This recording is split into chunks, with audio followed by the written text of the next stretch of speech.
This program features live coverage of an African safari and may include animal kills and carcasses. Viewer discretion is advised. Good morning from a chilly but very crisp and pleasant dawn here on the western fringes of the Great Limpopo Transfrontier Park. That is a herd of wildebeest. They are huddling for warmth and they're in a clearing hoping to evade predators. There they stand, and it's marvellous to have you here with Wild Earth on a very live safari.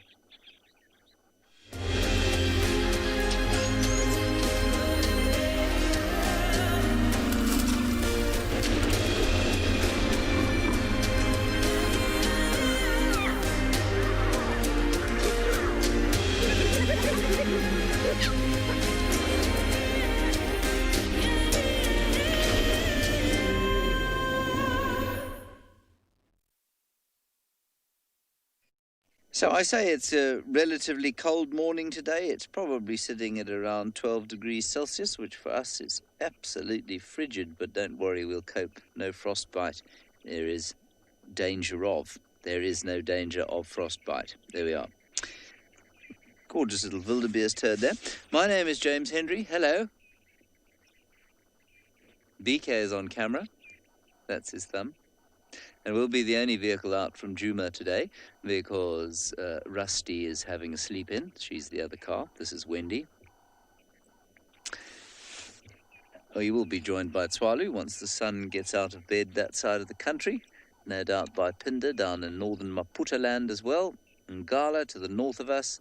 And Pride Lands to the west of us, both in the Lowveld of South Africa, which sits around about 400 metres above sea level. That's where we are now. That's why it's called the Lowveld or the lowlands. And in fact, most of our wildlife areas are in these low-lying regions. Kalahari is an exception. Hyena calling in the distance. I think our plan today will probably be to pop down towards the hyena den, see what's going on there. There was some very exciting news last night that Lauren told me. It seems that COWIE the hyena, who many of you will know as the ex-matriarch of the Djuma clan, may have given birth to another cub, which is just fascinating. So we'll pop down there and see what we can find out, and then we'll head east on the endless quest for Thandi and her cub. Thandi's a leopard, by the way, in case you were wondering. I don't know what that wildebeest's name is. Looks like a Gerald or a Barnaby, something like that.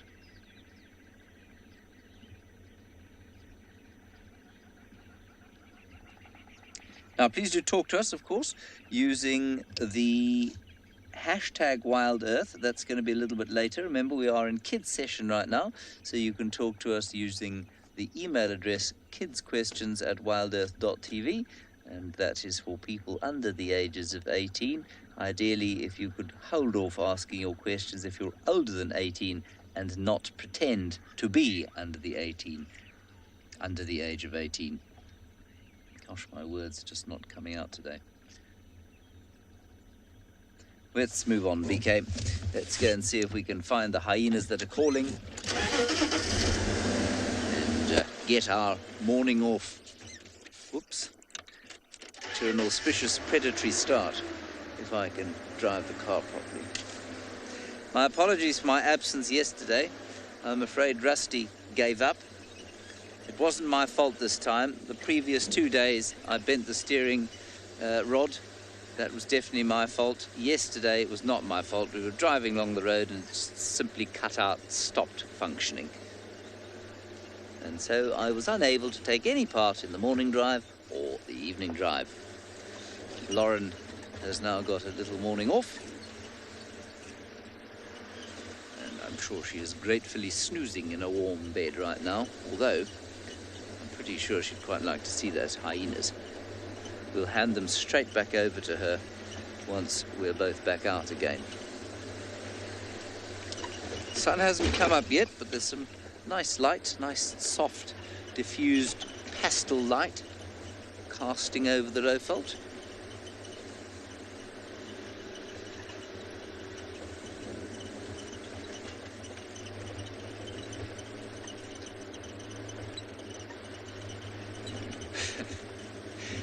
All right, let's have a quick look at that bird. It's a virtual starling.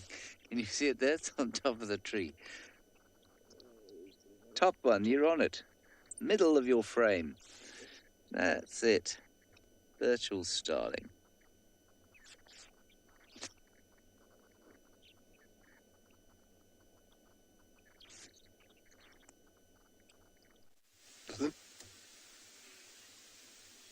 Good morning, everyone. Welcome to And Beyond Ngala. It's a very nice freezing morning. My name is Bunny. I have Owen behind me with the camera. So this morning's drive is live and the questions are open for everyone. Welcome to send your questions to worldearth.tv. As we speak, I think I just spotted a leopard, if not a lion, right across the water hole here on a distance, which is quite big, maybe a lioness. I'm not 100% sure what it is. So we're going to try and quickly go there and have a close-up look, and we'll update you in a short while.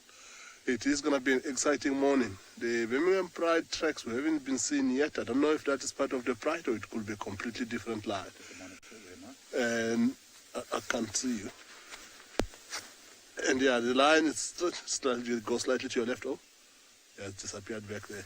So yeah, we're going to quickly do that and see, we'll keep you updated and see what this line is up, it's on about.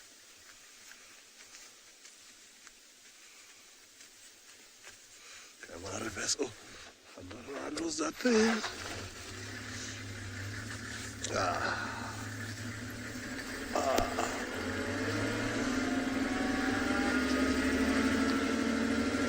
Yeah, I'll check now. I just want to quickly reverse so I see where I'm going.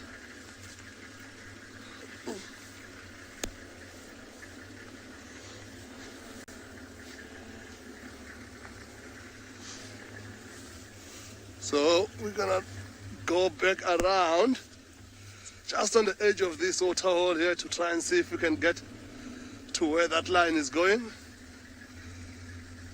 It will be interesting on this portion of the property where we are. The territories of two different prides overlap, which is the Birmingham Pride and another pride, which you don't commonly see these days, called the Skoro Pride. Ooh, they killed a hyena here last night. Look at that, oh. So these lions might have walked this area on in the night, just spotted a hyena that has been killed, possibly by these lions. We're not going to stay too long here, otherwise we're going to lose those other lions. We're going to try and catch up with them. We'll bring you back to this hyena later on to have a close look as to what might have happened to him, but definitely the lions would have been the culprits of this. So, hang on.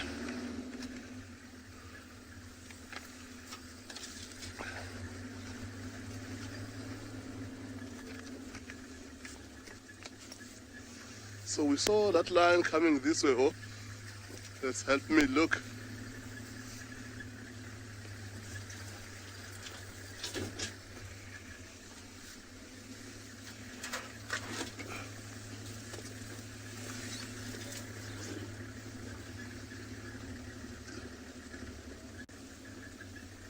My earphone is out, so let me know if I'm still alive or not.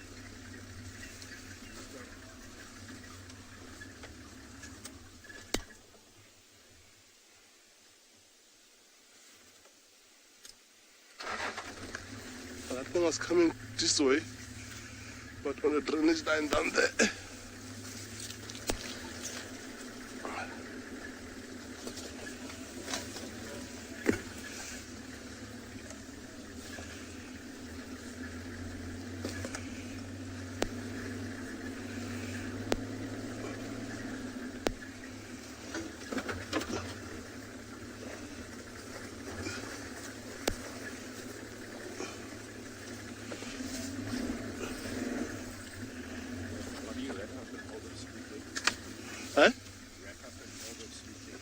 Okay, so we're going to carry on searching for these lines here, see what we can get, and we'll keep you updated.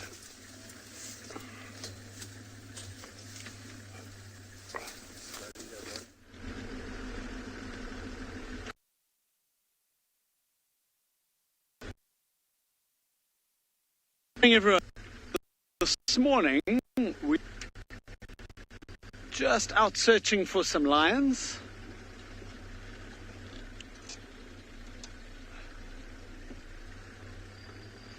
Out looking for some lions, and we came across to check that last place where that pride was last night, and we're just checking around the water here, and no sign of them yet, but the morning is still very young, so we got lots of time.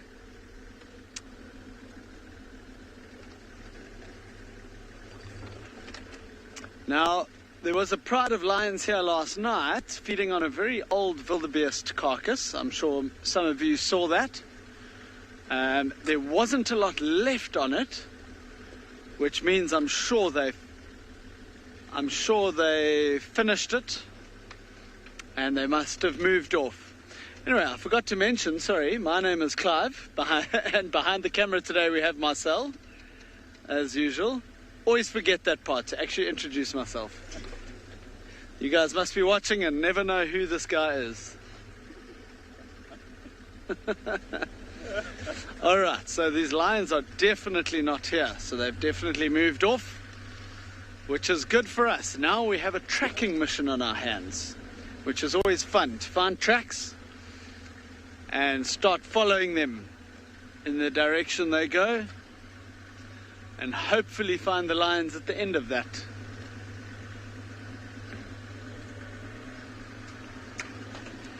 I think, when they've eaten something big, like a wildebeest had very big full bellies last night, which means they're probably not going to move too far.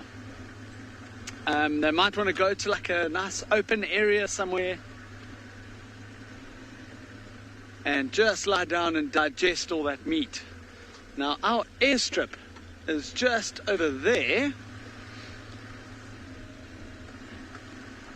Our airstrip is just over there, and I think that's possibly a good place that they might have gone to rest. So, we are going to go straight there.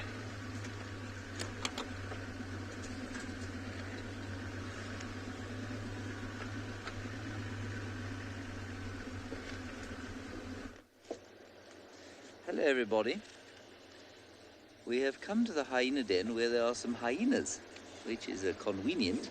I don't see any bebes at this stage. I do smell a rotting carcass of some description. I don't know what it is. I think that's about the best we're going to get, BK, if that's all right. Is that okay? Yeah?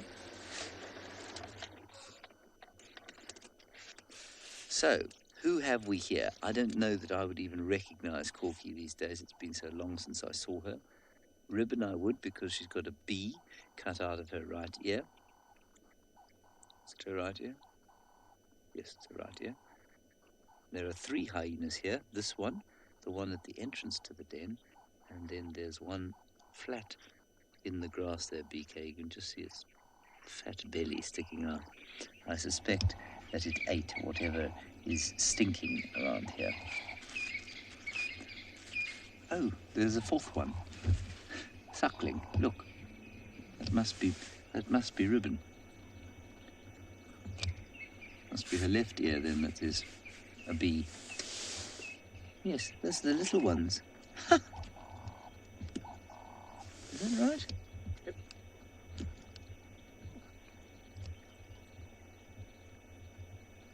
Look, they've lost their black mantles. I haven't seen these things for 6 weeks now.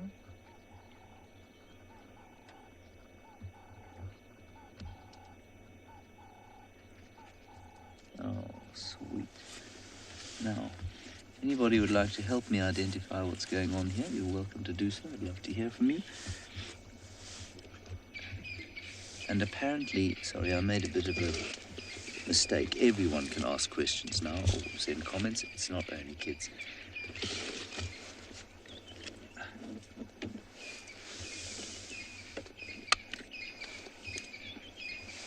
So I'm sorry about that. You can do that on #WildEarth.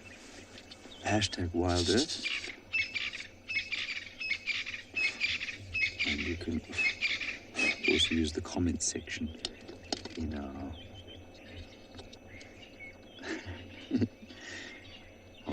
whatever format you're watching on YouTube or Twitch. I think we're still going to Twitch. So apparently it is ribbon lying on the ground there. Thank you for that. And that's Ndebele and another one. Ndebele is the one standing up as far as I understand.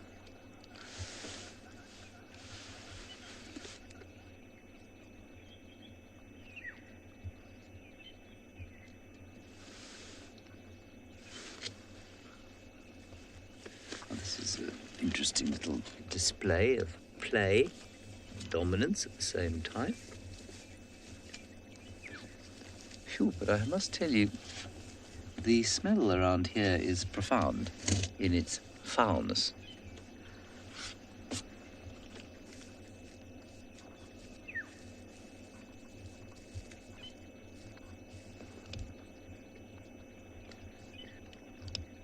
So I don't know where Corky is.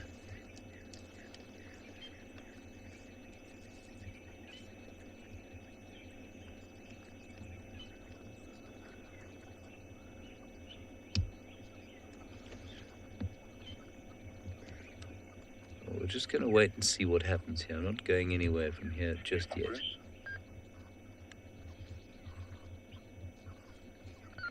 Yeah, morning, Bruce. Go ahead. Can you okay if we approach the lodge to have a look at those telemarties? Sorry, it's the game drive radio. I just need to turn it down.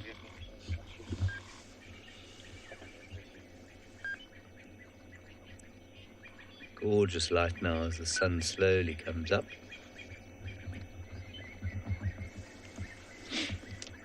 No, Hayden, it's most likely not the mother. No, it's definitely not the mother and father together. The mother and father don't operate together in the hyena clans. The father is probably still in the clan, but he won't hang around the den or play any part in raising the youngsters.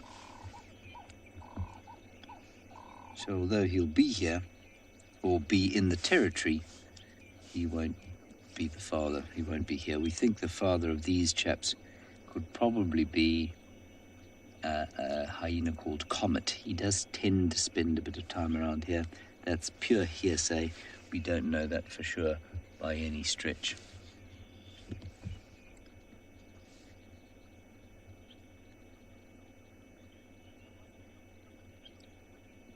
So we've got Ndebele and Sutu. Those were the other two younger hyenas. Ndebele, the one that's now lying over yonder. That's it. And then Sutu went off towards the risen sun.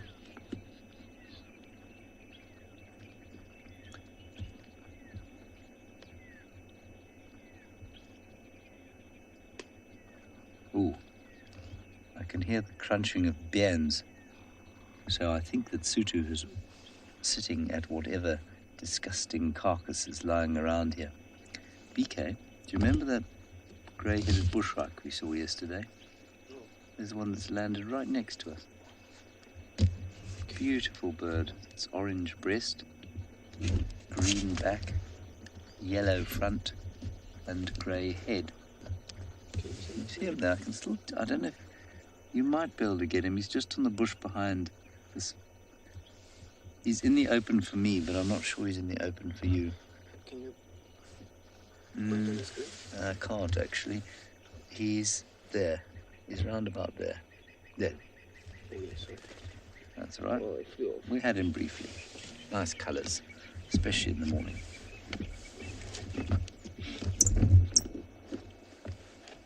See, the horizon's changed.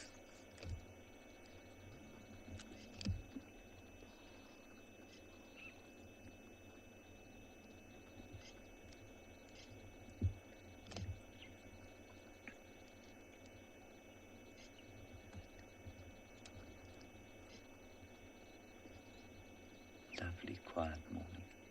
Typical winter start to the day.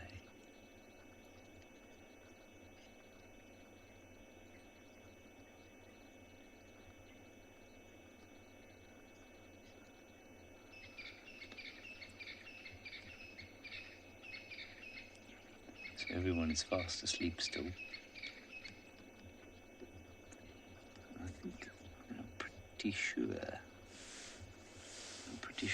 it's this den that they saw Corky at, but I'm And I'm pretty sure that's why Ndebele was at the entrance to the den. Ashley, no, it's definitely not the only matriarch, only the matriarch mates in the hyena clan, which of course is slightly counterintuitive if you know anything about wolf packs or wild dog packs. Now, hyenas obviously are not dogs, and their social structure is completely distinct from dog social structure, in so much as all the females in the clan can mate. And so quite often, we'd probably call this the natal or central den now, because this is where the matriarch's got her cubs, and quite possibly another hyena called COWIE has her cub here.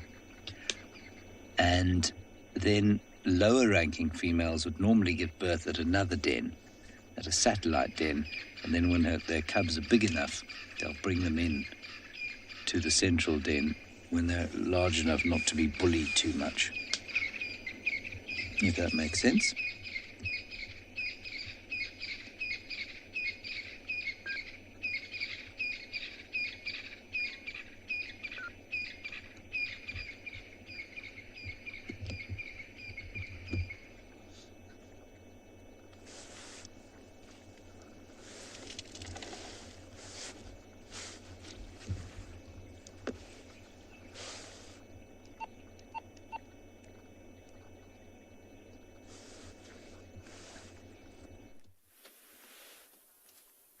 So we have found some lovely buffaloes enjoying this sparse sicklebush clearing, wandering through. They've just woken up.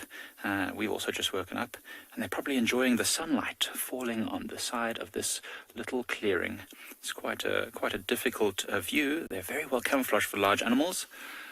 Welcome to Pridelands. I'm Mike Anderson, and behind the camera is Gert, as always. We are glad to have you here, and we're going to be showing you whatever we can find here on Pridelands Conservancy. But for the moment, we're just enjoying this beautiful, beautiful sunrise. It's golden glow. I'm sure you can see it on my face. And the buffaloes are moving just towards a drainage line, which is a low area full of some greener vegetation. This is an old buffalo. Look at him. He's almost getting bald, especially around his bum. And you can see his face has got a lot of fur missing, but his horns are big and strong. And that you can tell is an old buffalo, not only because he's losing his hair, as a lot of old men do, but also because his horns, the boss, is very shiny. And when they get very shiny, the more they rub against stuff. And he's had a lot of years to rub against things. Although interesting, he's probably only about 15 years old, which doesn't seem very old, but when you have to spend your life fighting with lions and finding food and racing around, chasing after the herds, it'll be enough to turn anyone grey. He's just wandering nose down to the ground, sniffing out any of the tasty leaves and grasses which might be left. Oh, it's almost disappeared. Amazing for an this buffalo probably weighs about 800 kilograms. And behind those bushes, it might as well just be a rock. Sometimes when we're driving on safari, people see things and we just say, oh, no, it was just a buffalo log. Because they're so well camouflaged. Big, strong buffalo bums. Speaking of buffaloes, there are some buffalo weaver nests in the tree just up above us, which is quite interesting. So if you see just up there, there's a big clump of twigs. Now that's not where giraffes have stored their food for the winter.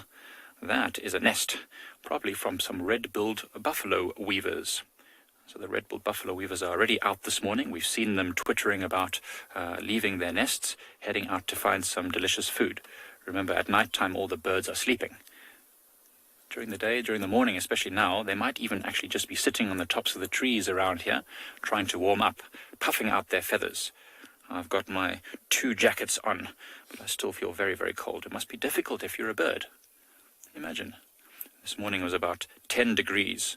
I'm not sure what that is in Fahrenheit, but I can assure you it is very cold. Isn't that light wonderful? Golden. I wonder if giraffes ever do feed from these little twiggy nests. That would be awkward. Awkward for the birds, not for the giraffe.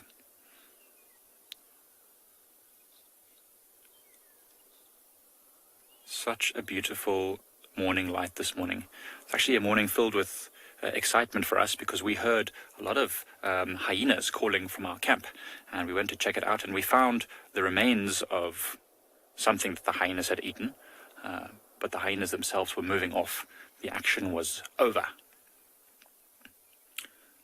Joy in Hong Kong has asked why they're called buffalo weavers. That is a great question, Joy, and I suppose it's probably because they're quite a lot larger and their bill is quite a lot heavier. That's the beak. Is a lot heavier than most of the weavers. So the buffalo weavers, I think, are named because of the fact they're much larger.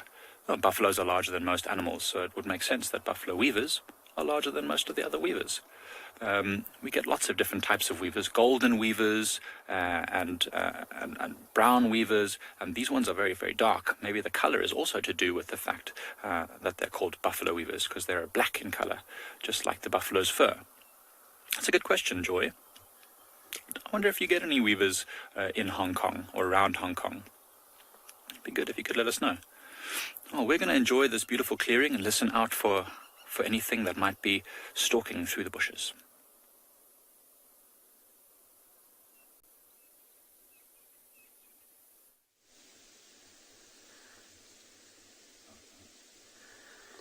So we just recently found a Birmingham pride. It looks like the two roast males have returned with the pride, and they were successful last night. They killed something in the thick bush there. One of the roast males is finishing up and has dominated everybody else out of the situation, and his other brother has already had his full belly and is lying on the side. So this area has been very active last night. It's in the water hole, so a majority of the animals will have come to drink. But there it looks like there's been so serious commotion going on here, as I pointed out earlier on as we come up, about that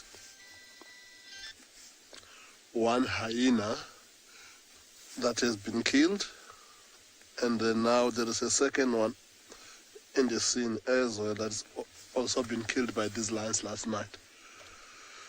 So majority of the pride looks quite full, so it must have been something big between either a wildebeest or a zebra. But we can't see it clearly for sure in that thick bush there. That roast male is not going to let us anywhere close to that. It's the grumpy one. So they've done a great job for themselves for last night. So right now they're just going to sleep it off. They're not too far from the water hole, so they don't have to walk far at all for a drink.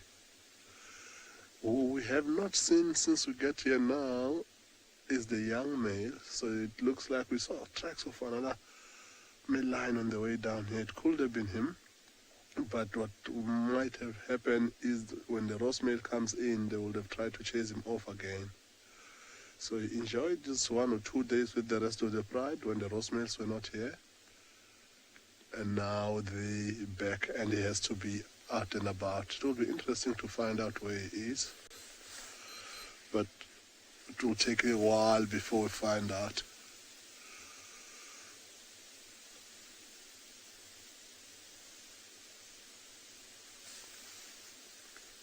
The big roast male stands up in the thick bush there. He might move home whatever is left of that carcass. Let's have a closer look. It looks dark in color, so I'll go more with the wildebeest.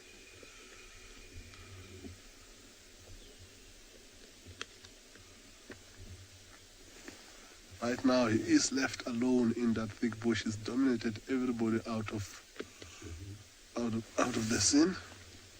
Look at how some of the sub-adult cubs are walking across towards where the rest of the pride is.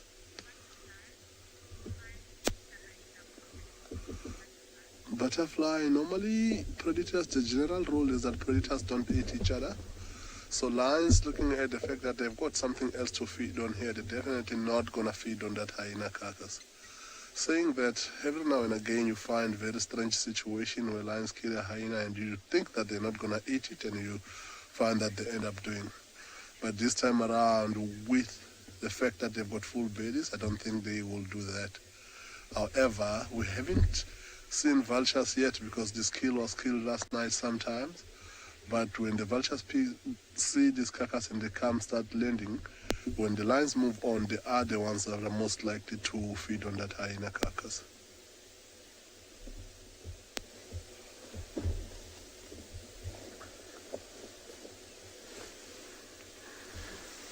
Look at that old lioness there, full belly, slipping it off. And as you look past her, further on a distance, you can see the dead hyena lying on the side there. And on the background of that, what you see is the waterhole that's still looking quite misty. I must say it's still quite cold this morning down here. When we left camp, it was about 4 degrees, but since we got here, it feels like it's slowly but surely starting to warm up. But it's not time to take the jacket off yet.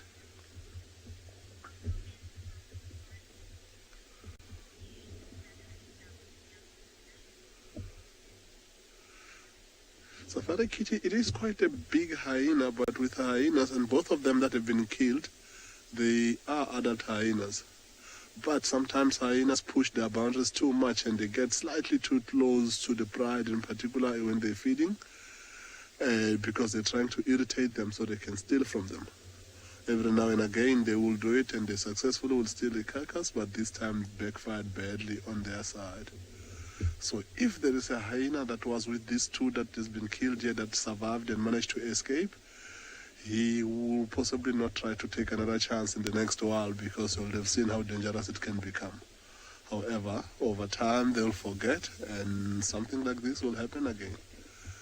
It is quite strange. Barbarian pride is quite a big pride. It's not often that you find that they kill more than 2 hyenas at a time, because once one get caught, then all need to gang up and try and kill that particular one. And this time around they managed to kill 2, so they must have splitted themselves and chased different hyenas at the same time.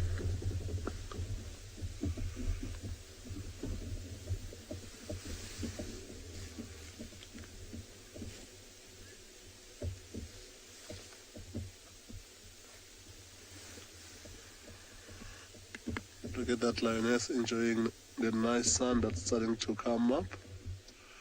Full belly, warming up slightly, but not doing much at all.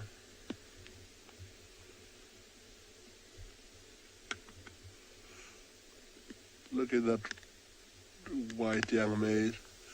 He managed to escape with a piece from where?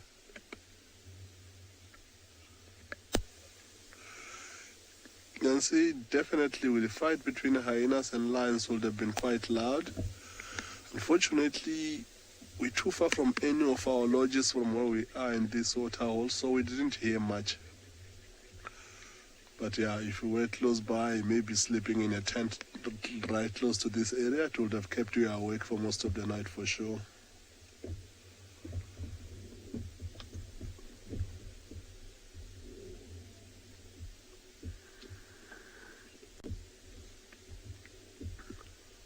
So what we're gonna do, because this pride has split it up all over around, we're gonna try and position and see if we can get another angle. Some of them are quite active on the other side and see what they're up to.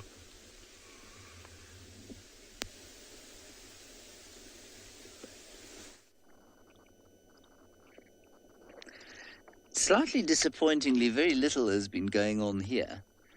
We've had a bit of movement from Ndebele, who's walked up. I think it's probably Sutu who's returned from whatever carcass is stinking out this place. We'll probably go and have just a quick look at it now, see if we can find what it is that's making the place smell like a, well, morgue with the fridge turned off. But otherwise, we haven't had any sign of Corky, who was the old matriarch, or a new cub. So I think we're probably going to sit here another, I don't know, 10 to 20 minutes before we press on. This is my first visit to this den for a long time. Tell you what, let's go and do that now. Let's go and see if we can see what they were eating, because these little baby cubs don't seem to be wanting to get up to do anything particularly entertaining. Not going to school just yet. Not doing their morning exercises. Oh, are they? No. Could they be? Ribbon, are you going to turn all the way over? No. No. Okay. It's just keep moving. It's just behind this clump of bushes. I'm going to have to go past without, so that I don't make it a kind of noisy. Oh, goodness gracious. Wild hyena. Hyena cubs can suckle from their mothers, depending on what you read, anything from 6 months to 2 years. I've not seen a hyena cub older than 8 months to a year suckling, so I would probably say between 6 months and a year, depending on the rank, depending on the mother, and depending on how much else there is to eat.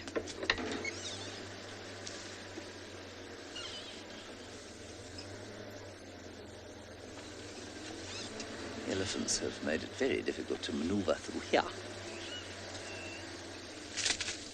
Crunch, crunch. Yes, naturally the babies are now playing.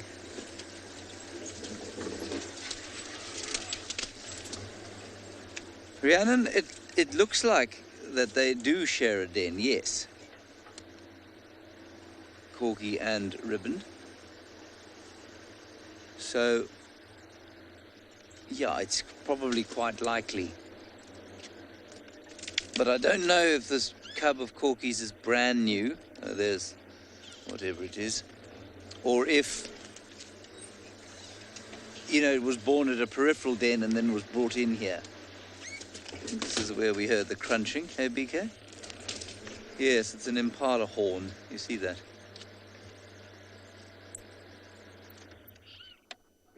The cubs are now out and about and playing, so I'm going to have a quick look. Impala horn, very exciting. Let's just quickly move into a position where we can get a better view of them. I think we'll probably not try and backlight them anymore, so we'll get in sideways. Oh, there's quite a lot of fun playing going on now.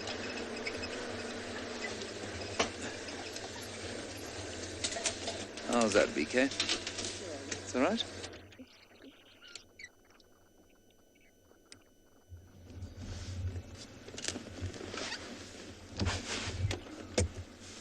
And don't get back to your invisible suckling now. Let's have some playtime.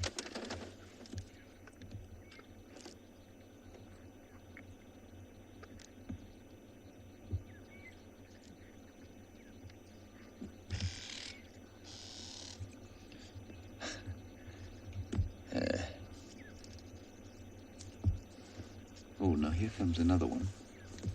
Another female. Could that be Corky?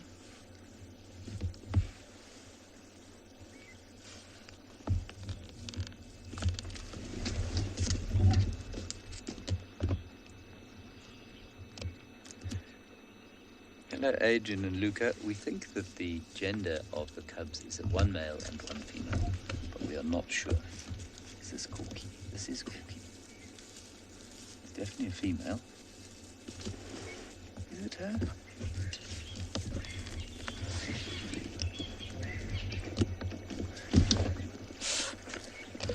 No, I don't think her ear's mangled enough. I can't recognize her. Maybe it is. Let's see what happens.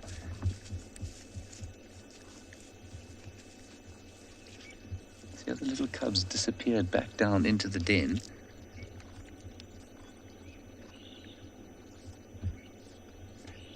That's a little male.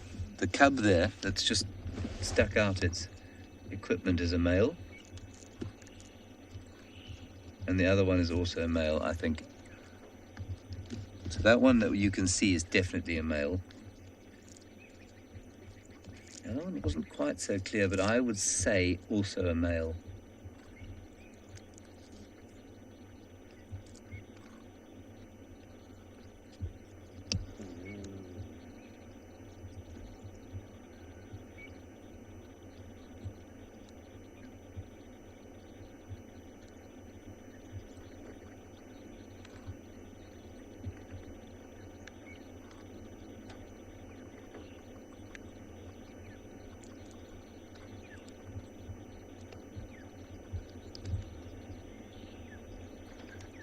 So what is palpably a paler cub, that one is definitely paler, is most certainly a male. The other one, which is now in a greeting ceremony,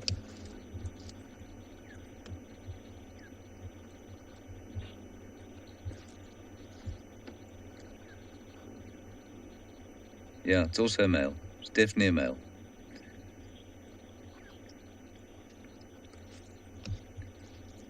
Yes, Susan, the same goes for most animals, but I would agree with you. Hyenas are amazing animals, especially when they are not sleeping.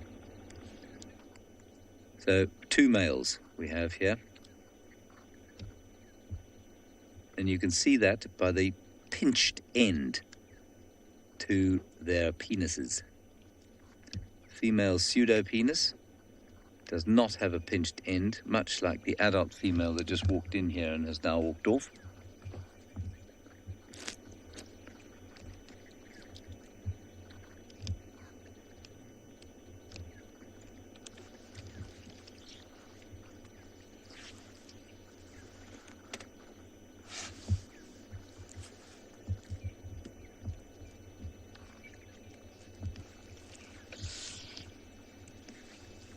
Oh, we've got a bit of activity.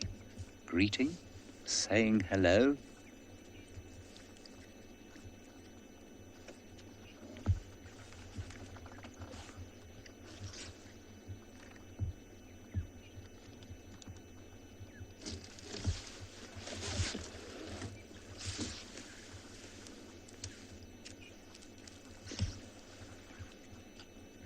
All pretty silent at this stage.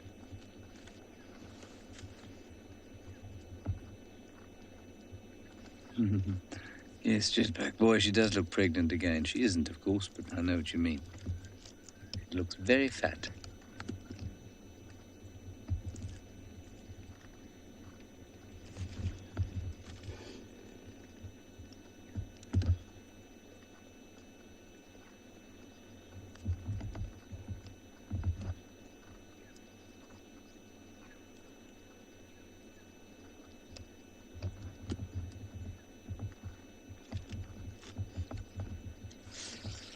Can you see right there, PK? I can move forward slightly if you want me to. You're right.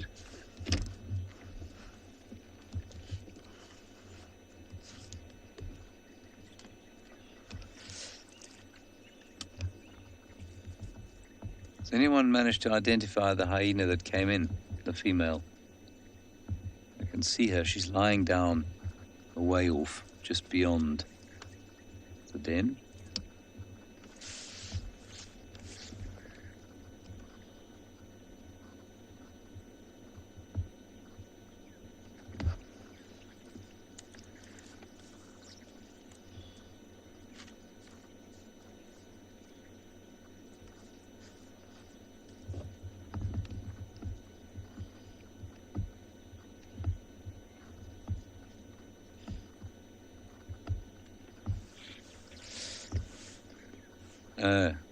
Was Comet. Michael, are you sure that that was Comet coming through? All right.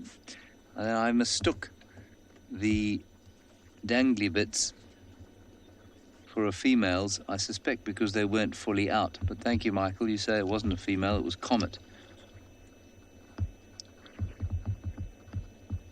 Now, for those of you who are wondering, the likes of Michael Fleetwood and James Richard and Judy H. on the vegetation side are very, very seldom wrong, so if ever.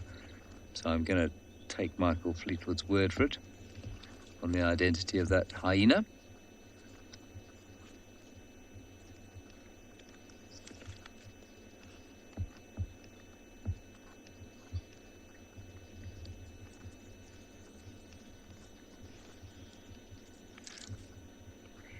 I think he's a high-ranking male.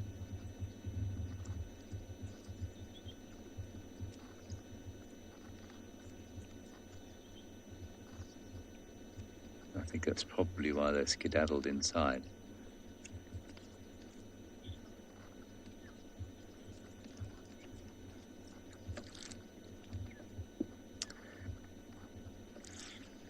Michelle, in the hierarchy, they will... It depends what happens with them. They'll occupy a fairly high stratum of the male hierarchy in the clan. Remember that just about all the males are subordinate to all the females, just about, not always the case.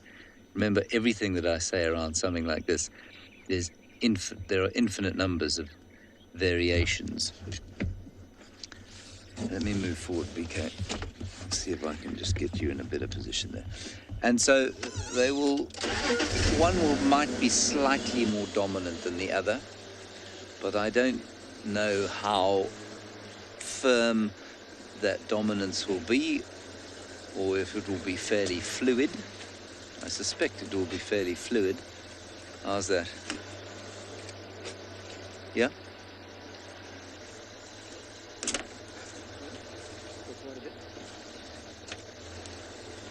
Okay, I'm going to stop there because Ribbon's going to get a fright. But what will most likely happen is that they will leave the clan when they get older. And then I don't know if they will join the same clan or if they'll go off and join different clans. And that'll be very interesting to see, if we're around to see it, of course. Because it's most likely that they will disperse away from an area where we are, where we're able to see them. Good fun wrestling going on.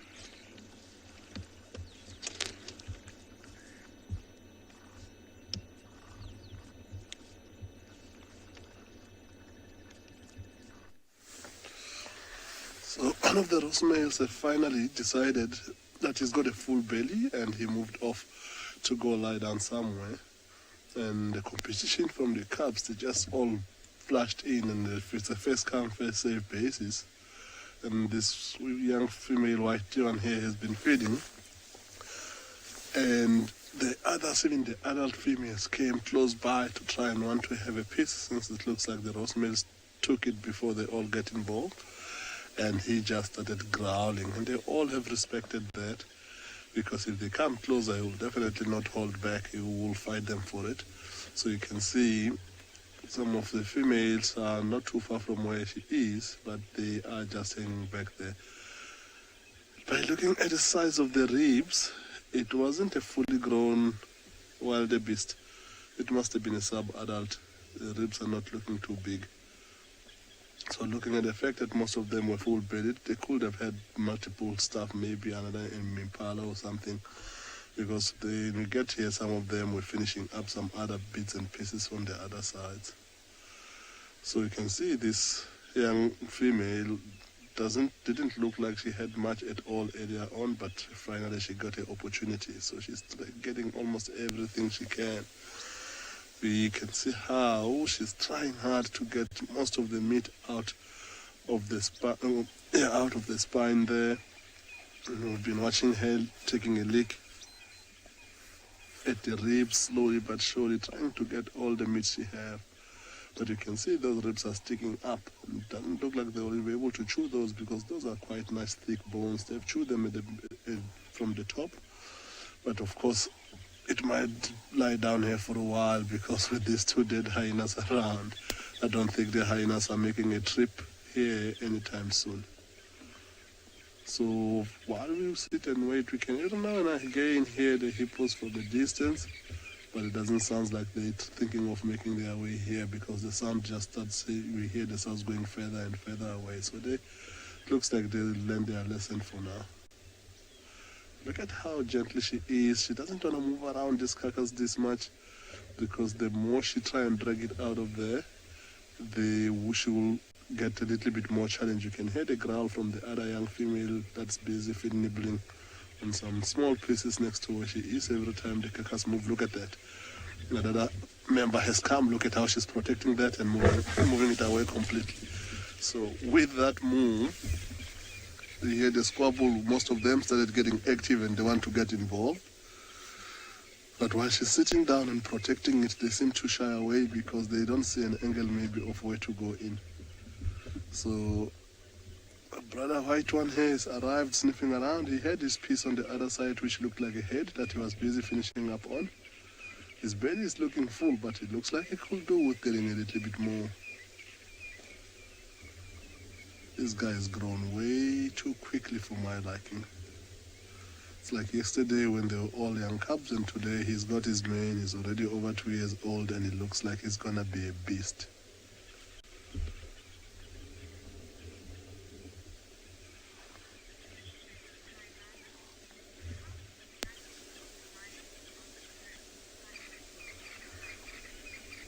Kailana, we haven't seen any sort of scars in any of them, but sometimes they will injure each other. However, what they do try and do when they're fighting amongst each other, I don't know if you know, that lion claws are fully retractable. So instead of sticking their sharp claws out when they fight against each other, they leave them inside so that they hit each other with just a paw, but not to hurt each other. However, when they were possibly trying to kill the hyena, they went all out. That's why they managed to kill them. So every now and again, they get angry with each other and they will scratch one another on the face. But majority of the time, it's a gentle smack to try and just make the other one move back. So it doesn't look like there's any big injuries. Also, the fact that they respect each other. If they tried to push too hard when one of the roast males was feeding, that boy will definitely hurt some of them when he tried to protect that carcass. But a little growl and a little smack on the head, it sends them back where they were to go sit down, and that's how most of these squabbles get resolved.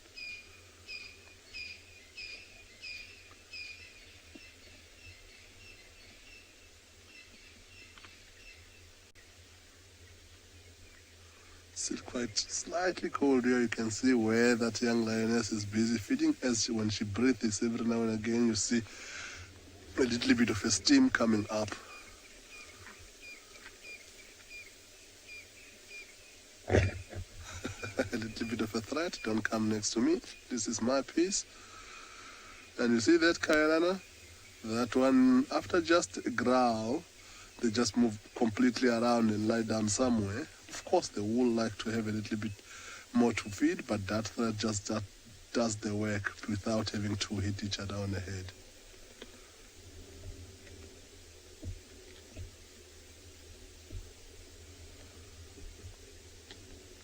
So again, we're still missing the female with the smaller cubs. She's not with the pride. So hopefully she had some food where she is so that she can have milk for those young ones.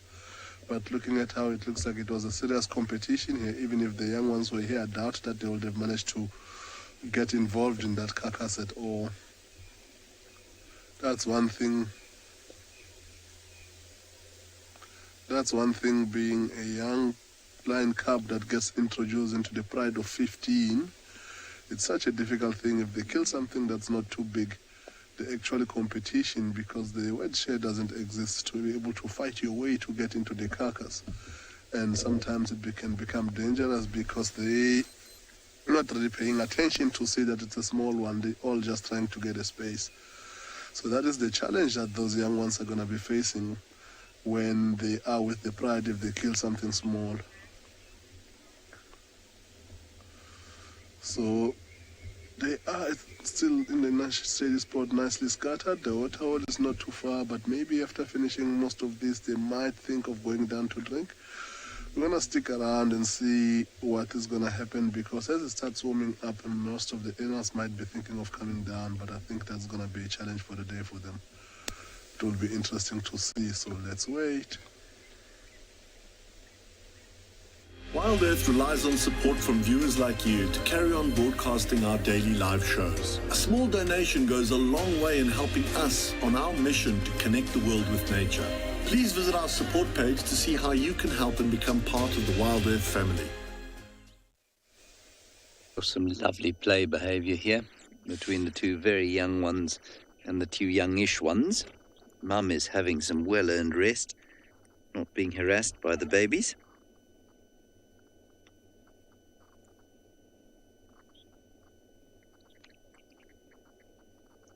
Still no sign of Corky's arrival.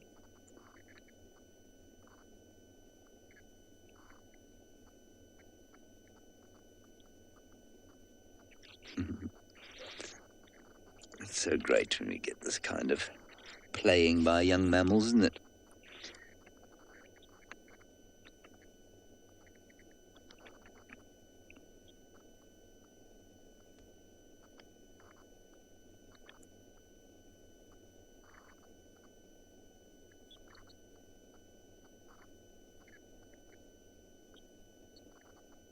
It's done almost completely silently. You know, when lions play like this, they growl and make a big kind of, I don't know, ruckus.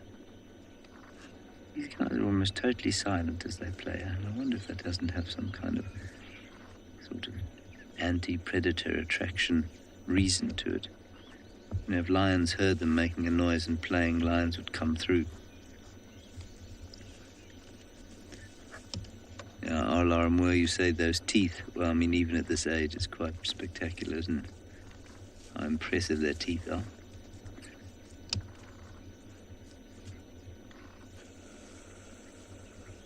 I will let you know that while you were gone, one of them let fly. And I'm very glad I wasn't close by or downwind, because whatever came out of that hyena, given the smell of the carcass around here, I can only imagine this was orders of magnitude worse. And so I'm very pleased I wasn't around to smell it.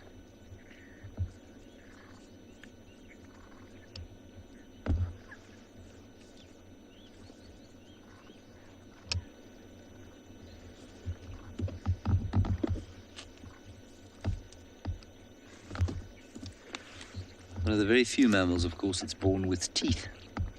So Arlar Moore, yes, although the teeth are fairly phenomenal now, I do feel a great deal of sympathy for the mother from the beginning. The process of suckling her young cannot be an easy one. In fact, the process of being a mother as a hyena at all, I think, is a fairly difficult one. From birth to suckling.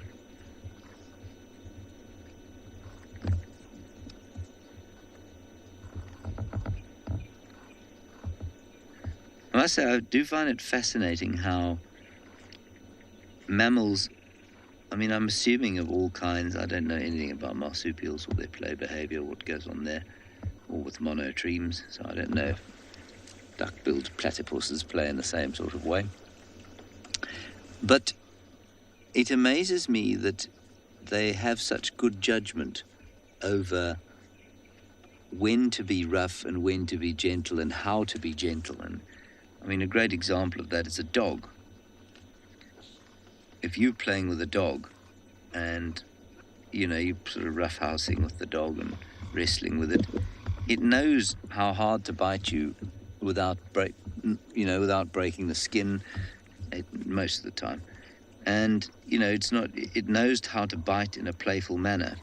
And I imagine it's able to bite other dogs harder than it can bite you as a human being. But it understands very quickly how hard it can bite a human being without causing pain, so that it's still a fun game.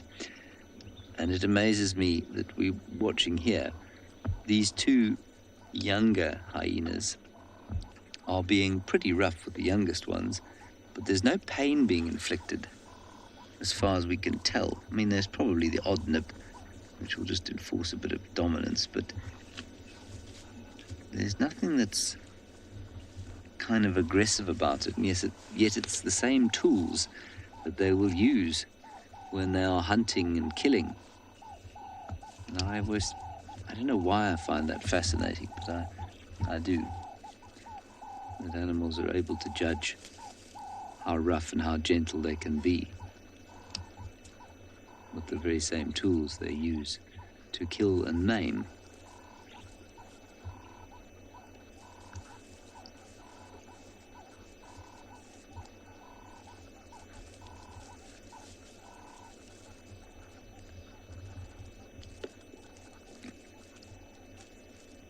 I suppose the other thing it suggests is that they are also able to discern what violence is, what it does. If you know what I mean. So they have an implicit understanding of the aims of when they use their teeth in their mouths and that sort of thing.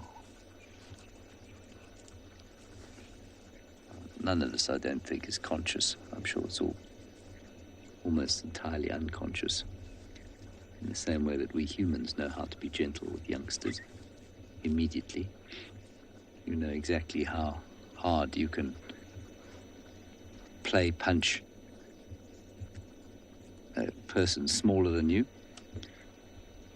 or how rough, you know, I have two little nephews who attack me constantly, and you know exactly, there's an instinctual knowledge immediately as to how rough you can be with them without it being painful. They have no such instinctual knowledge, of course. They have to learn that. Maybe it is learned then. Maybe they learn it when they're growing up. That's probably quite a good thought.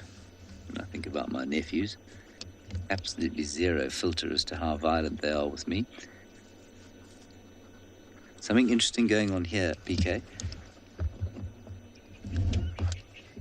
There's another, that's Comet who's just got up. There's another hyena walking at the back and coming sort of towards us this way. Here we go. Comet's going to meet that hyena. There's a bit of a greeting ceremony going on. I don't know who that is.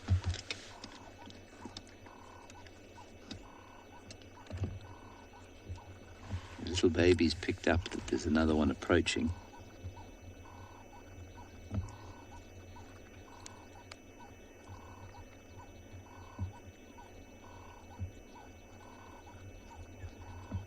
And now it seems to be leaving.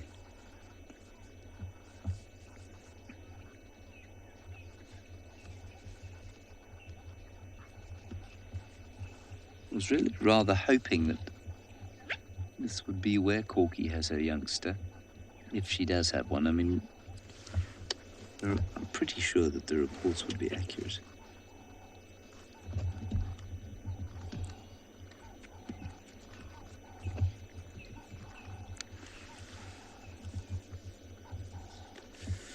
Sean from Bruce. Now this is the first time I've seen this. I don't know if you guys have seen this with Lauren before, but the approach of the little cub to the vehicle, they've overcome their fear, and slowly they're going to start coming to the car and eventually biting it. If you want to have a booger, you should get yourselves over here sooner rather than later. Thanks, Bruce. I'm on my military boundary. I've checked to push back to a dance stand.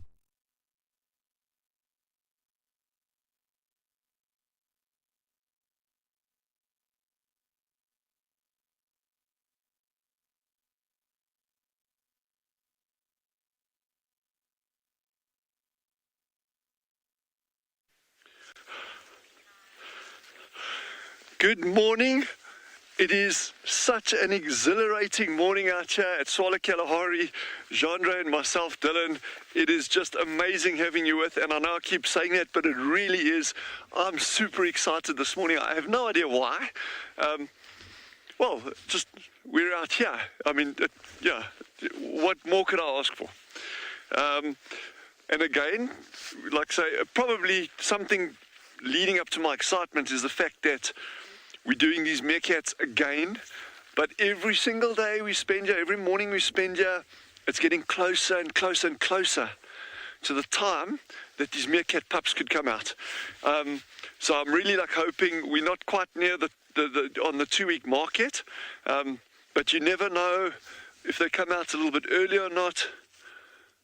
It's just the most amazing morning out here, and it's so good having you all with us. Please feel free to ask us questions, chat with us, send things through. Let's see if we can answer them. Yeah, it's just a gorgeous day, eh? So beautiful. The meerkats aren't up yet. As you can see when Jandre panned there, the sun hasn't quite risen yet. Probably in about another 4 or 5 minutes, the sun will be over the horizon, and then the meerkats are going to start coming out. So there's been a lot of activity around the burrows. There's no sign of any predators. There's been a lot of giraffe through the area last night. I see there's some tracks around. There's springbuck tracks around. So there's been a lot of game activity, but nothing that would worry me in terms of the meerkat burrows themselves. So that's good news.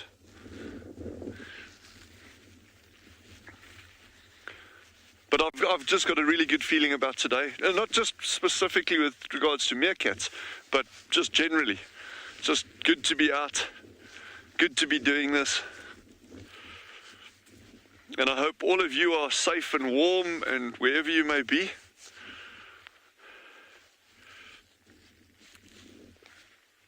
So we're just scanning for any odds ears giraffe that went that way. Lots of meerkats tracks. That's unusual. Imagine that. At the meerkat. Oh, there's the sun. The sun's just come up. Look at that.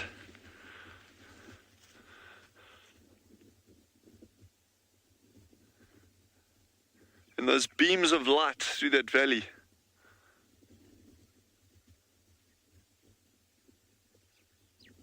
Makes me want to write something. But I'll spare everyone the horror of that.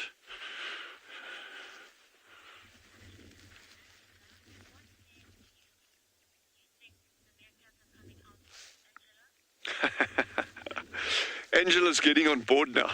Angela's just asked, which den or which burrow do I think the meerkats are going to come out of? Well, actually this morning, Gendry, Veronique and myself, we haven't even chosen yet. But I think that one that is framed on there now is almost certainly going to be the winner. I think that's the one that they've been coming out every morning. So unless she's shifted the pups into one of these other holes at this burrow system, which is a possibility, you know. But my guess is that one that Gendry initially had in frame.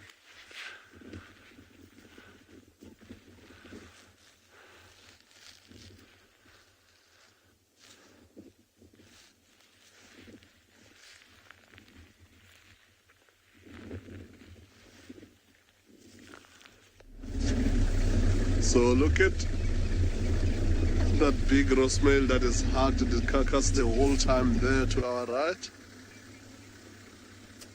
Okay, we're off there.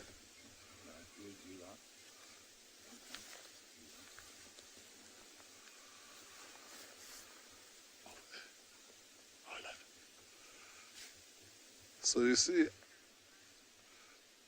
if you look at that big roast male there lying on the side, he's taken almost 3/4 of that carcass by himself. He's so full right now. You can see it looks like he's even struggling to breathe.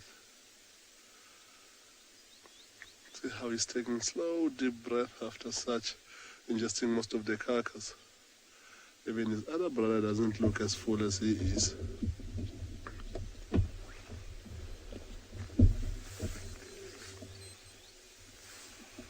The other brother has been lying in that position since we got here. He must have tried to push too close earlier on and get dominated, and he never went back. Maybe he got a little bit of a hard smack there. He's been quite inquisitive about looking towards the water hole every now and again. The hippo says something, his head is up and he's looking that way. It's not lying too far from where that dead hyena is, so maybe he might have last seen another hyena run in that direction and he wants to finish the job should that one come back.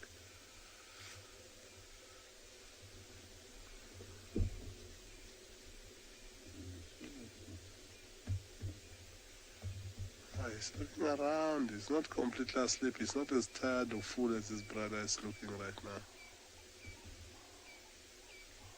Looks like something is catching his attention. He's taking a dip. It looks like he's trying to focus. I can't see what he's looking at, but I wouldn't be surprised. This water hole is quite busy. Animals are going to start coming down. First, well, after such a meal that they have early this morning, yeah, they are looking quite happy cats. This particular line we're looking at right now is normally quite grumpy, but today he hasn't shown us attitude. He's been minding his own business. So maybe having a little bit of food put him in a good mood.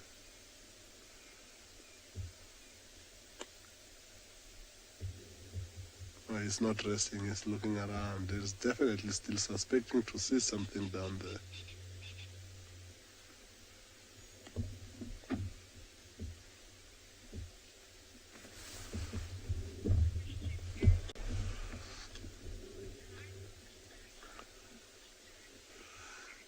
Erica, the hyena is most likely to be eaten by the vultures. Of course, I've seen hyena feed on each other if the one is dead. But in this area, because of the lions being here, those that are close by and maybe experience the commotion, I don't think they'll come back anytime soon. They will have run as far as they could to try and stay away from this dangerous area here.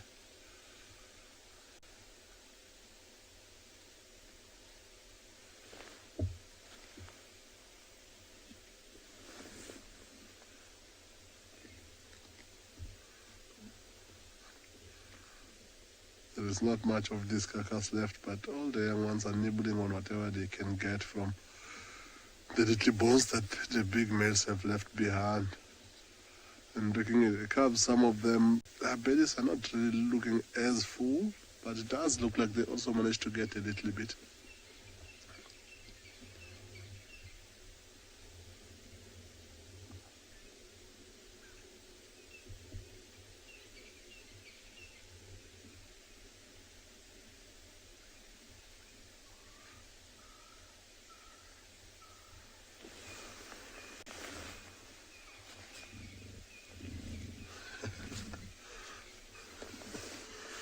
So now they're still competing for that little bone that's left with no meat at all.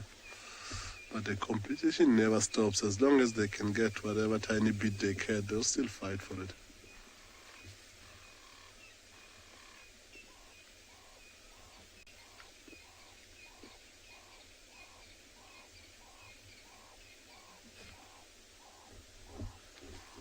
I hear the sound of a hippo calling in the background. Got a little bit of attention from the old lioness. She managed to pick her head up and look slightly, whereas the rose male cannot be bothered by anything right now.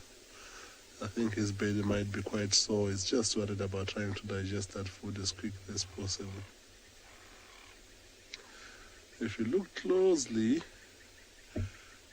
onto his back legs, you can see he's got some few scars on the back there. But it looks like he might have encountered those running away from whoever was trying to give him a beating. Look at how dark at the back of his legs are at the moment. So that's a sign of him being a dominant male, because when they scent marks scratch the back feet on the ground and urinate, and over the time of the urine that's dripping through their back legs down onto the ground, it creates that black stain that you see roughly on the back, under the back of his legs. If you find young male lions that are young enough and they haven't marked territory as much, they don't often have those black stains at the back of the legs. It's only the dominant males that has it.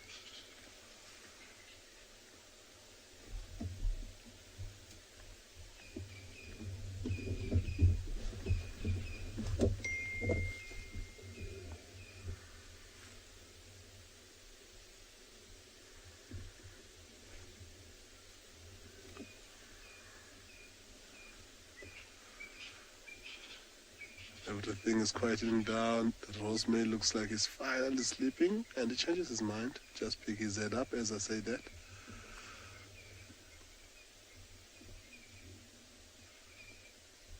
I would like to know what's going on in his brain right now, how he sat on that very same path and just stare on the same direction.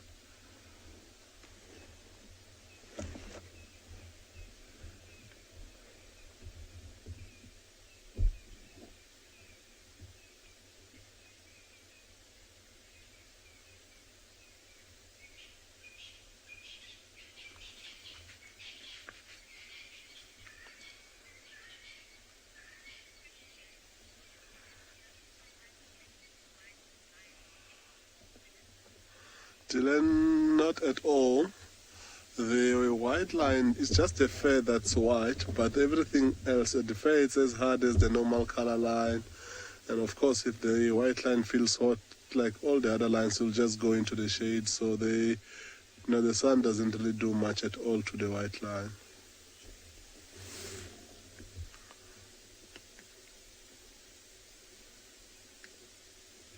So Dylan, I don't know if you know the story about the white lines. because everything with the white line is exactly like that one of a normal line. So what it is that makes them look white is just a lack of pigmentation that they're supposed to give their fur the color. So everything that will affect a normal color line will affect a white line, but everything that a normal color line can survive and have no issues with, the white line will not have issues like that. One of few things that could be a disadvantage to a white line compared to a normal color line is the lack of camouflage when they're moving away or when they're trying to hunt, which that will be a lifelong disadvantage for them. But the biggest thing that would have affected them when they're young is because they don't camouflage as well. When the adults are not there and they've left them to go hunting, if another predator would have walked by, even when a normal color line would have camouflaged better, the white one would have stands out, and then that could have get their life into danger. But fortunately for this pride, they're slowly but surely coming out of that stage. So they're following the pride everywhere they go. So the only time that is going to become a problem now is when they're hunting, where they stick out and they'll ruin most of their hunts that they're going to try and participate on.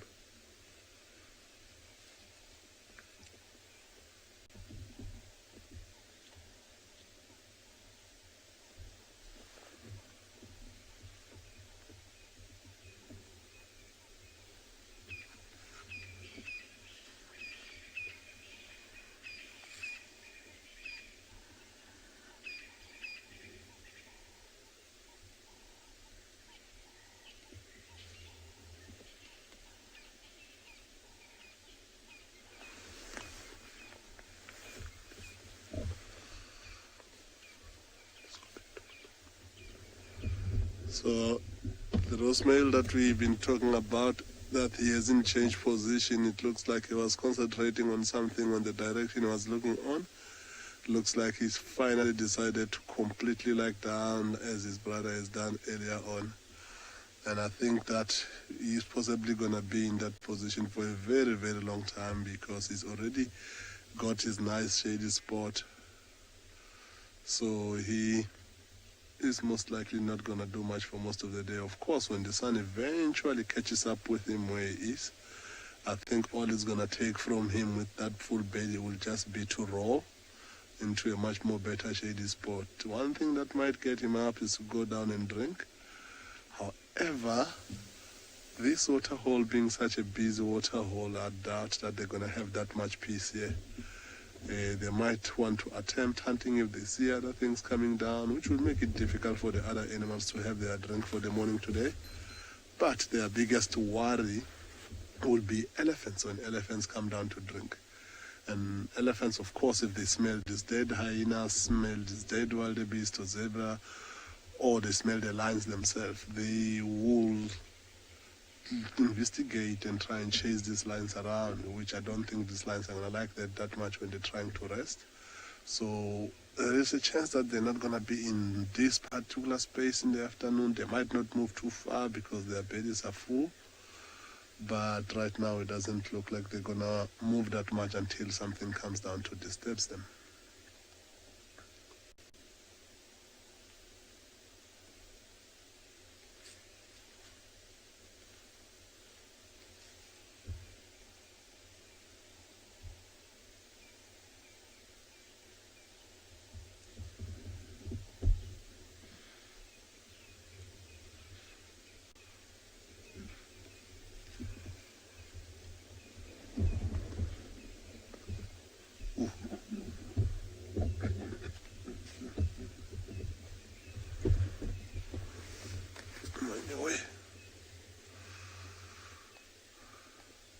That beast looks seriously full, and it's not going to last at all on that position.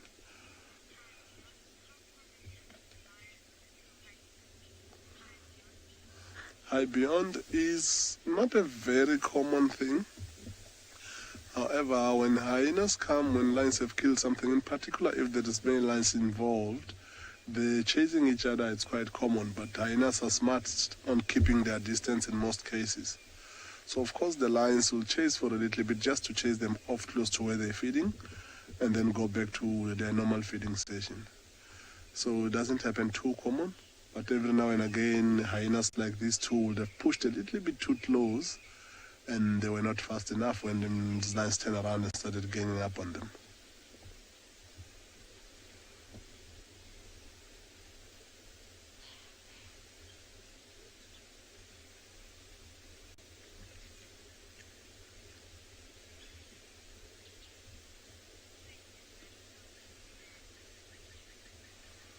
So yeah, we're gonna let the sleeping cat sleeps for most of the day down here.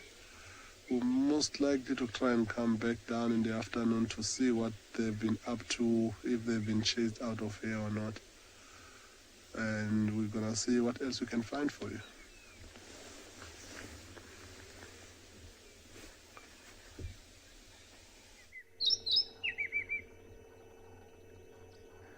We are having the most wonderful, wonderful little view here of a white-throated robin, which is not common. I'm just going to be quiet so you can listen to him.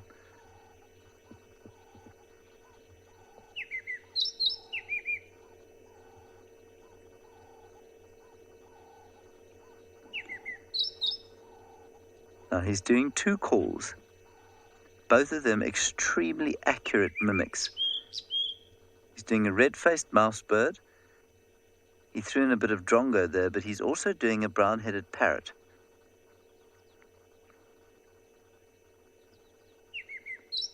There. A tre-tre. It's a brilliant parrot rendition.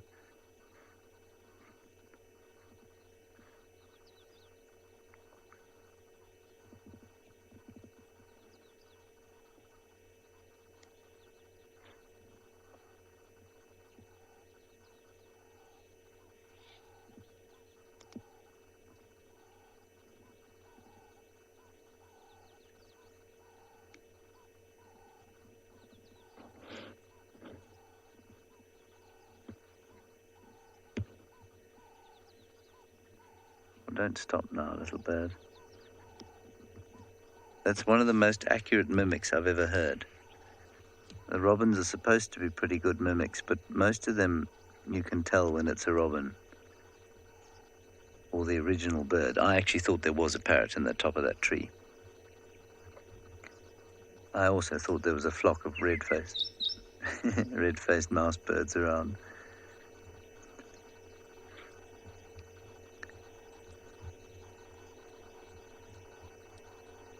Very special.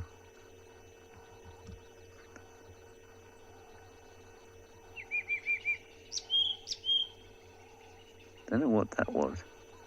Bit of drongo, maybe. There's the parrot.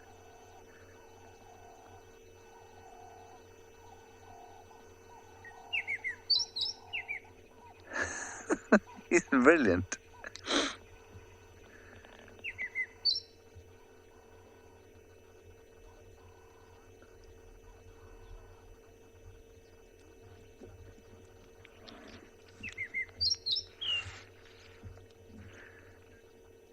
This is not a Natal robin, and it's mimicking other birds. So yes, most robins do mimic. Most robins are pretty good mimics. This is the best I've heard so far. The only thing I've heard do slightly more wide-ranging and accurate repertoire was a Sabota lark once, but it's so small that everything it did just sounded slightly too high-pitched. But this guy is very good. That tree was much more robinish.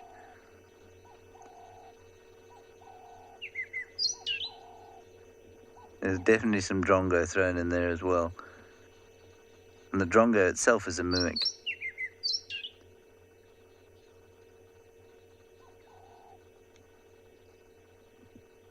The drongo is to my mind, the least accurate mimic.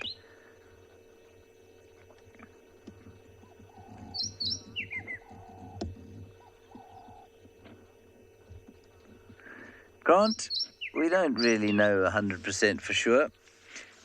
there are two kind of basic schools of thought. One, which I think is much less favoured than others, is that what he's doing is making his territory sound full, and so mouse birds and parrots won't come in here and take potential food from him. But that doesn't really hold water, because those two bird species, the bird species that he is mimicking, don't eat what he eats. The drongo does, but that's the least of his mimicking. I think much more likely is that we're looking at a peacock's tail type of a scenario here, where birds that are able to mimic more calls than others tend to be more sexually successful than others that can't. And we definitely do see that. And I think the fact that he's sitting out here so prominently, making himself so obvious as he calls, is an indication that this is some kind of sexual display. It's a territorial display as well for other robins. I just don't really understand why it's happening at this time of the year, because I would have thought that the white-throated robin chat, of which I've seen only 2 on this particular reserve, I don't think that they breed in the winter. I mean, it would be very unusual if they did. I'll just check that up for you.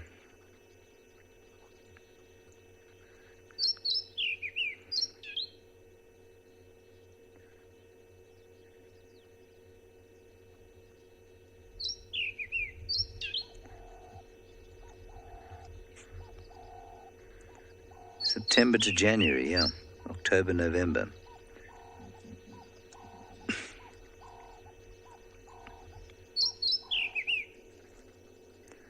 That said, the Cape robins in Johannesburg, where I used to sit and sing on the garden tap throughout the winter.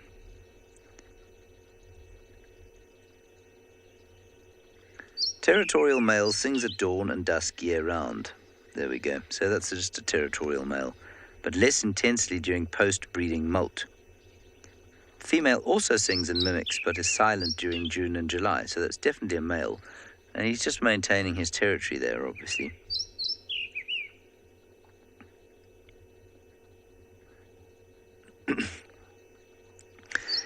The other birds that he's been noted mimicking are white-faced whistling duck, lizard buzzard, common greenshank, brown-headed parrot, red-faced mouse bird, there we go, brown-headed kingfisher, European bee-eater, common scimitar, crowned hornbill, cardinal woodpecker, greater honey-guide, lesser-striped swallow, fork-tailed and square-tailed drongos, black-headed oriole, dark-capped bulbul, somber green bull, currican thrush, red-capped robin chat, white-browed scrub robin, willow warbler, long-billed crombeck, rattling cisticola, chin-spot batter, southern boo-boo, brew-brew, scarlet-chested sunbird, spectacled weaver, and yellow-fronted canary.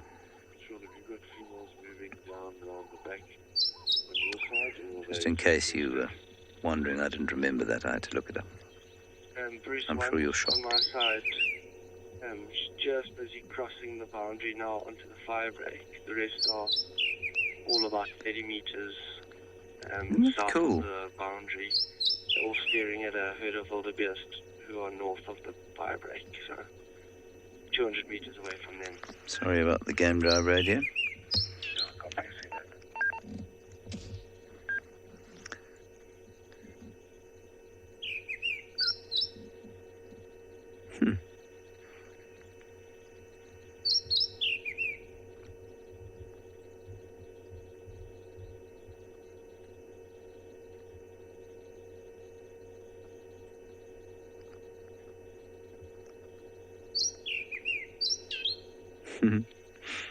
He's so good.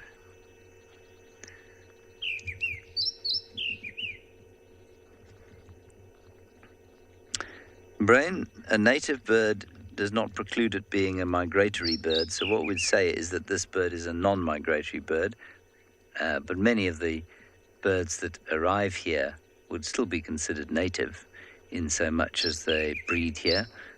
I don't think it's not a word we'd use actually with birds. We'd say they're either resident or visitors. And a resident is normally a bird that depends on who you are, but I quite like the system that Newman used to use. He used to say it was a summer resident, which meant that it was here only in summer and it would breed here. And if it was just a visitor, then you knew it bred somewhere else, and it just used to come here during the off-season. And then you just had a plain old resident, which is a bird like this, which lives here and never migrates. And most of the robins, in fact, all of the robins are those. Have you talked to Dad already? No, negative. We on the boundary on Monday the 2 Right, welcome back to and Beyond Phinda Private Game Reserve, everyone. And we're going from robins to a different type of bird. And around this water here are a lot of different types of water birds. So up in the tree there, what you're looking at right now is a bird called a white-breasted cormorant. And you might be able to see that it's sitting on a nest with a little chick in it, which is really awesome to see. It's actually 2 chicks that's sitting on it, looks like. And there are 4 of these dead trees in the water here, all with a few nests in. And that, like, crying sound you can hear is probably the chicks, like, almost begging for food from the parents.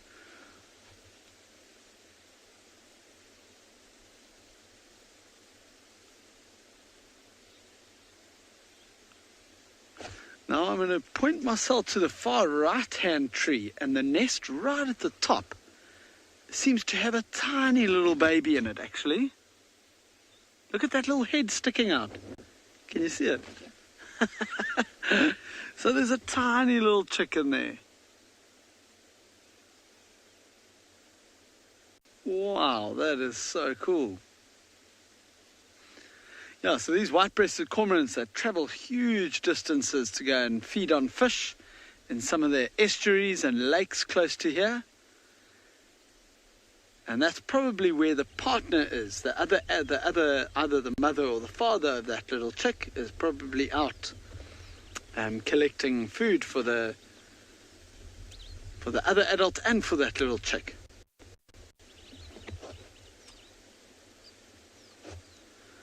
But often around water you find a lot of water birds, and if you look behind all the trees on the bank, there's a couple of big birds sitting there as well. There's a big white bird with a yellow beak, which is called a yellow-billed stork. And just to the right of that, you'll see walking towards the stork, there's a small little black and white bird, which is called a blacksmith lapwing. And then there's also 2 Egyptian geese just on the left of the stork. So a lot happening around the stork at the moment.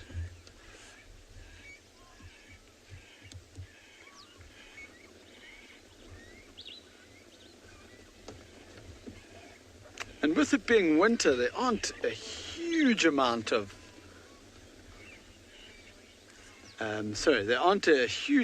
birds around. In summer, if you had to come here, especially on a hot day, wow, there would be a lot of birds around here.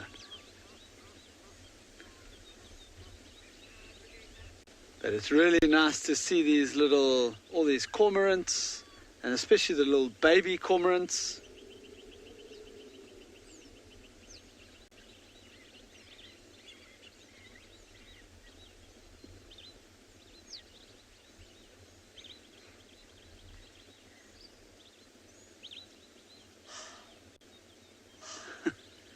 That's the Egyptian geese making that sound.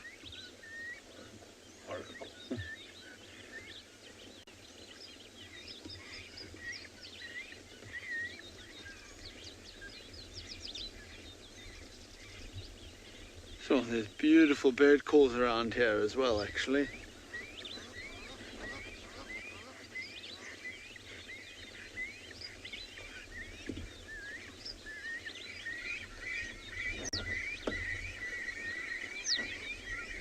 There's one white-breasted cormorant. I don't know, it's coming flying in here. It's probably going to land on one of these nests. Let's see where it goes.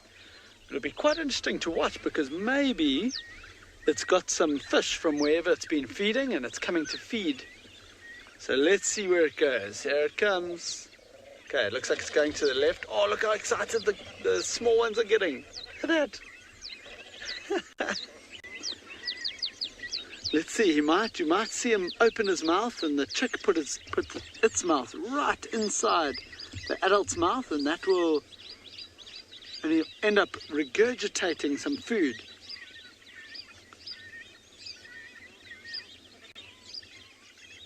Let's see what happens. Yeah, look at that. See how those chicks are begging from the adult.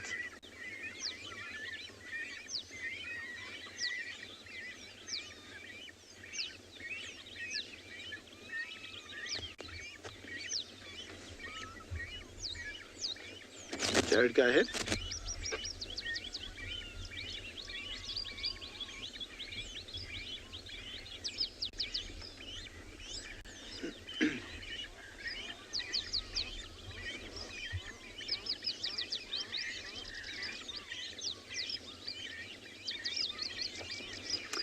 Mr. V, you're asking if these nests are vulnerable to eagles. So they're in the middle of this water, there's not a lot that can get to it. Like a lot of snakes won't be able to get there. Obviously leopard and very opportunistic animals like that can't get there. So they're relatively safe, but things like eagle, especially around this water, there's a specific type of eagle called the African fish eagle, which does feed a lot on fish, but if they have the chance, they will try and catch young birds, young chicks. So yes, definitely they definitely are. It is possible that an eagle would take these young ones. Yes, this is really nice. I think we are going to carry on. I'm going to try and get hold of whoever it was trying to get hold of me on the radio, and let's see if they've managed to find something for us.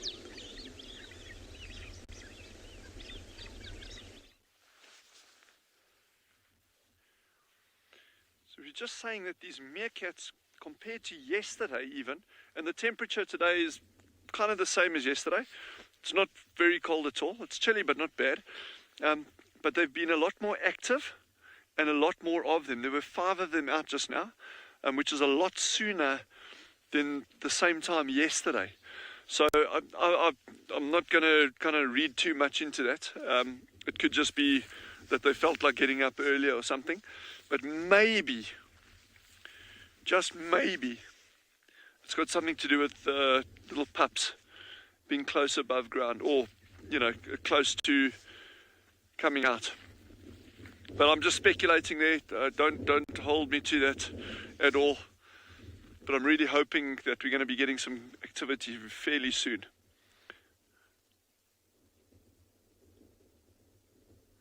The reason I'm standing even further away now from them is the sun is still low in the sky, so my shadow is quite long. So I'm just trying to not cast my shadow onto them.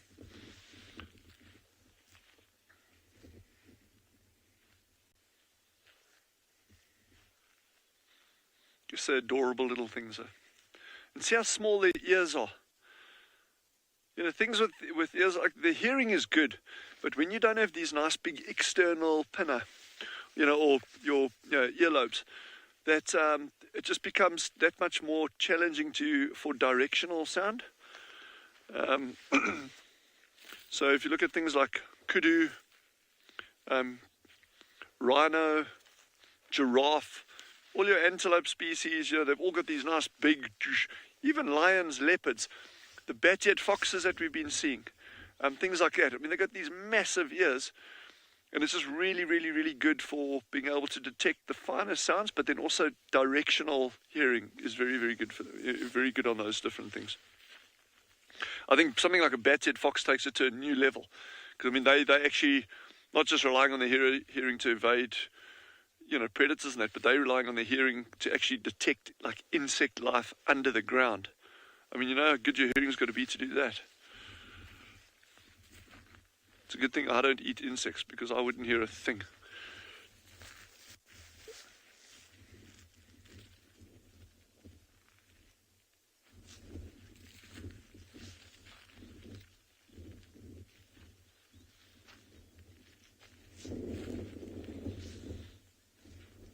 That one's watching Jandro there.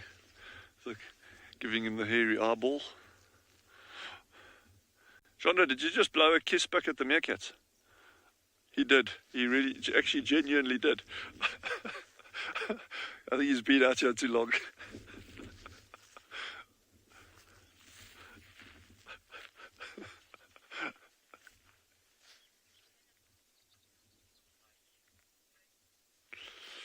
Bennett has asked, when the pups appear, will they go foraging? They won't go foraging to begin with. They'll still stick very, very, very close to the burrows over here. And in fact, they'll come out for very, very short periods of time, and then they'll go back underground again, come out, go back underground. So there'll be a lot of pup activity at the burrow itself, and a lot of play activity. And you remember we were saying a while back that play behavior is very, very geared towards survival technique. So it's digging, chasing each other, catching each other, rolling around. So it's all geared towards either looking for prey or fighting, defense. So there'll be a lot of that, but it'll be a number of weeks before they actually move out with the adults foraging. In terms of the actual foraging for themselves, that's a couple of months away still. They've got to actually learn from the parents how to locate food, and then also in certain instances on more dangerous prey, things like, potentially dangerous, should I say, things like your bigger scorpions, how to actually kill a scorpion, get rid of that sting without being stung yourself. So these pups have got a long way ahead, and that's why I'm so excited about this, because what we are leading up to is this incredible adventure that we're going to be going on with these little pups. We've spent a substantial amount of time and energy watching these meerkats over the past 2 weeks now, and when these pups come out, it is just going to be the most mind-blowing experience on a lot of different levels, and that's why I think it's totally worth just sticking with us and not leaving them at any time.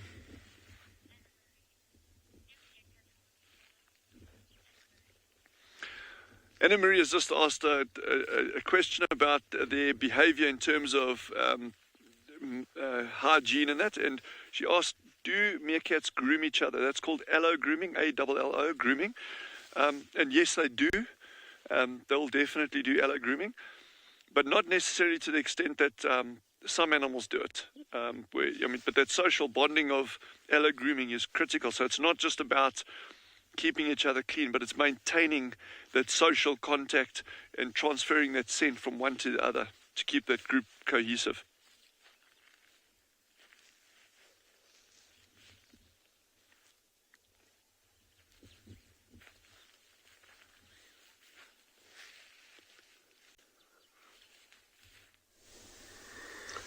Look at that big beast. Earlier on, he was flat on the side. It didn't look like anything can happen to make him move. But he got his motivation. Remember earlier I was saying that they were not with the pride for good 3 to 4 days, and there was just the two of them. He goes back to sleep as we speak. Then one of the lionesses got up next to where he was with few cubs, and they walked away. And he put his head up slightly, and he didn't trust the system. He's thinking to himself, I've got a full belly, but if I let these things out of my sight, they're going to disappear again for the next few days. And that means for him and his brother that without the females, the chances are that they're not going to eat anything. So he's going flat again. His concentration span with such a full belly is not going to last that long, but he's never going to go completely fast asleep to not hear what is going on, because after being away for 3 days, he was back for a night, and already he's had his meal that he's still managed to take a lot of compared to everybody else. He's gonna try and keep an eye on this pride and stick with them for as much as he can and see if they can kill anything else for him again. As coming back to the situation of the cubs, you see how they all kind of back grouped up in the shady spot. Few of them are still nibbling on the skull, and the other one is just nibbling on the ribs still. We finally made it out by looking at the skull carefully. One of them carried the skull out of that thick bush where it was, and definitely was a zebra, because if it was a wildebeest as we thought because of the size earlier on, it would have had some horns, but the skull was brought up and one of the white cubs was walking around with it, so we definitely saw that there is no horns. And looking at the shape of the skull itself, it was definitely a zebra. So looking at, again, saying that it's about the size of the ribs, it didn't look like it was a fully grown zebra, but it was at least a sub-adult. It wasn't a baby. So maybe while we sit here and watch them finish up, there's a chance that we might be able to hear that maybe when those zebras get chased out, they might have managed to split them up so that they can catch the baby. So maybe we'll be able to hear them contact with the zebras calling to each other to regroup, and in particular if they're coming back down towards the water hole. See, some of the cubs are still moving around. It's into the ground, into each other. That is not much, but the fighting just never stops, eh? And majority of them now are just sleeping. And I think the only thing that can make, in particular, the males move is if these lionesses get up and move away slightly to go lie down somewhere. They're definitely gonna follow.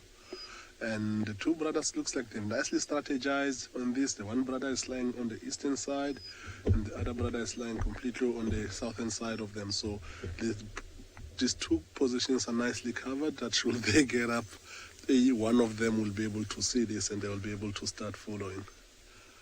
So it looks like after when they were away from the pride, possibly they didn't get to eat anything this whole time, they managed to think about things, and that's why it looks like they're strategizing now and trying to make sure that they don't get left behind again. And the young male is not here, but wherever he is, I think he's hoping hard that the pride can maybe move on and leave these two guys behind. Because without them, for him, it's easy. It's much bigger than the lionesses already. It's a little bit more powerful, although he's got a limp. But without these male lions, these lionesses won't be able to chase him off, even if they want to. I think they still want him around, though. So he will not be able to return back with these guys on a scene like that. So one wins and the other one loses. It's the nature of the game.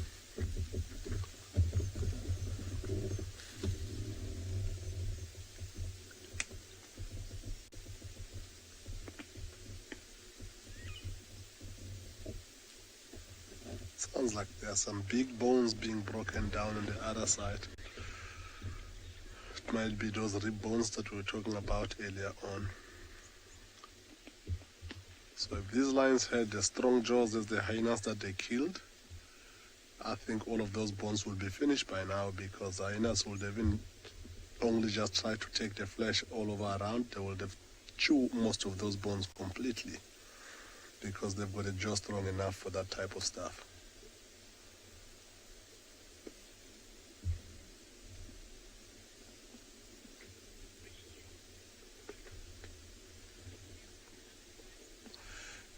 Christy, yes, the Rosemale do have other pride. The other pride that is at Ngala as well that we see with the Rosemales is the pride called the Breakaway Birmingham Pride, which initially was exactly the same pride as this Birmingham Lionesses here, but those are based more on the far southwest of our property. They also have young cubs roughly the same age, just over 2 years with these bigger cubs here. And they've been going in between the two prides a lot.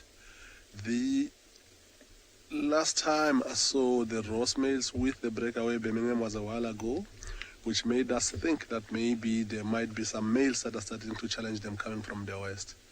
However, when they were not with the pride for the last 3-4 days, the pride was mostly on the southeastern corner of the property, and we didn't know where the Rosemales were, but little do we know, maybe they could have gone all the way back up to the western side of the property. So yeah, they do have other prides, and I think they might have another pride on Wanyedeti's side.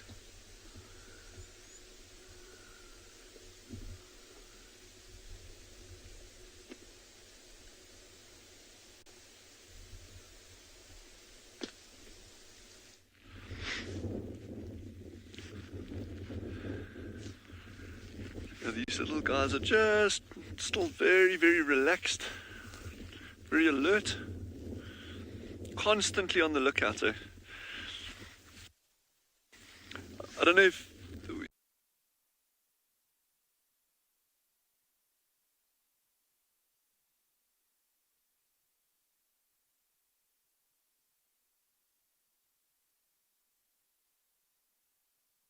at about 100 yards distance. These meerkats were onto that eland like that. So, I mean, their eyesight is something exceptional. I'm just looking at some plants over here, but I'm waiting for them. The scraggly little thing growing where I am over here, you're going to see how beautiful it's going to be in a week's time. Maybe, yeah, a week's time. It's going to be absolutely stunning. But we'll chat about that. I'll keep that as a nice little secret for you. I love just like wandering around and looking at little things and that. This is like the outdoors is like a book, you know, and you've actually just got to learn to read those signs. And we can chat about tracking a little bit as well. That it's so often people think tracking is some kind of like mysterious, like ethereal skill that these guys have, that, or people have, that they've just got this incredible way of finding things. And there's certain levels of skill that you can go through to get there. And yet every single person uses tracking every single day of their lives. Even if you're sitting at home, sitting on a couch with a cup of coffee, or wherever you are, you're actually using tracking skills without even realizing it. But we can chat about that going forward. There's some interesting concepts there. And again, me walking up and down, it's not because I'm bored or I've got nothing to do. I'm really just this constant movement up and down. It just gets these meerkats more and more relaxed. And remember, we were saying the one reason why we're doing this, apart from wanting to see the little ones, is that when the little ones come out, it's important that the adults are super relaxed in our presence, because that'll just mean that gets transferred to the youngsters as well. And if I was just sitting stationary in one spot the whole time, yeah, it'll work, but it's not ideal. And you can see occasionally they look at me, but they're not worried, they're not concerned, they're not trying to scamper away.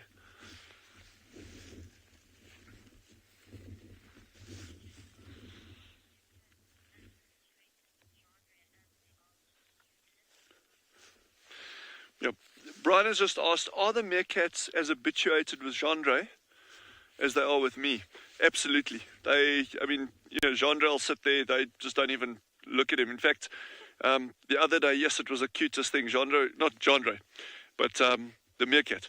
And Gendre was sitting there filming, and this meerkat walked right up to him, probably about a meter away in front of the camera, and not concerned with him or looking at him, trying to figure out, just digging, foraging. So, yeah, they totally relaxed like that. Well, there's one individual in this group that is quite wily and quite skittish. So, and that's actually the key one. I'm not worried about the alpha, the female, the dominant female, and these others. It's this one that for some reason he's just got this distrust, that he's yeah, I'm not quite sure about what's going on here. But this continual process of slowly approaching, talking, and again, it's not rapid movements. I'm not walking up and down fast. Any movements that we do, they're slow, they're controlled. I don't want to say refined. That's a little bit.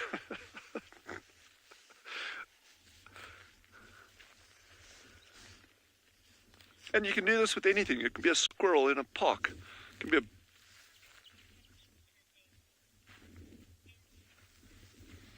Izzy has asked the question, and it's a very good question again. And it was asked yesterday, and subsequent to my answering, we actually had a long discussion about it, Gendre, Veronique, and myself. Is the question that's just been asked is, how much does a meerkat eat in a day? Okay. And I said 5 to 6% of their body weight is a maintenance diet. In other words, and that's generally across the board. For an animal to survive, that's what you need. But, and that is correct, by the way, but when you start breaking it down, well, the argument is, well, that means I've got to eat 4 kilograms of XYZ per day or whatever. Okay. But remember, it's not just about, this is animals in the wild on their normal kind of diet. But when you look at people, because then people say, yeah, but that means I have to eat 4 or 5 kilograms a day, or depending how much you weigh, some people a lot more, some people a lot less. But it's not just about that. It's about the energy value of those food items that you're eating. So meerkat that's going out at the moment, there's a lot of these. If they were eating scorpions all the time, and they love scorpions, if they can find a scorpion, that's like going down to the supermarket and buying a big tub of rum and raisin ice cream. That's just like what they love. But they're not getting scorpions all the time. At the moment, there's these tiny little grubs. I'll actually try and find one for you. Little beetle larvae that live in the sand in these little silken tubes. These are minuscule little packages. They have to eat stacks and stacks and stacks and probably hundreds of those in a day to get that energy requirement, because one of our other guides, we were chatting with him yesterday, he happened to be as well, Barry, and he was saying he's read that a meerkat can lose 5% of its body weight in a day in cold conditions through shivering and trying to keep warm and just their normal activity. So yeah, for them to eat 5% of their body weight a day, no problem. 5 to 6%. That would keep them alive, keep them going, enable them to breed.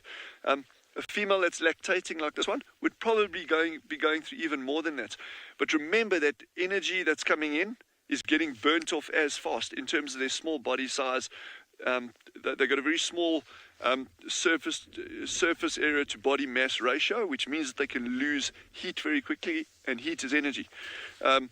If you take a climber that's going to go up Everest, okay, well, you can't exactly expect him to take 5 or 6% of his body weight, like in terms of volume per day, because that's not going to happen. Because, you know, he'd probably get to base camp and say, well, I'm getting bored of this, I need to go down, because you can't carry that volume up there. So there's high energy foods in small packages, to keep the body going. So there's, when we say 5 to 6% of their body weight, we're talking about out here in nature where they're just going through a range of different food items within their dietary constraints. Yes, that was a long-winded answer for that question, but it's exciting, it's fun, it's interesting.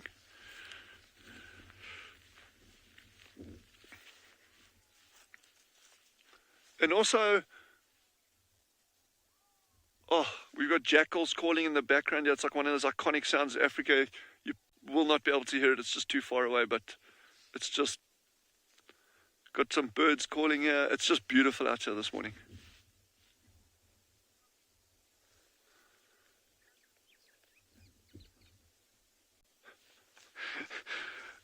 Dark Side has just said they love listening to me talk. Thank you very, very much.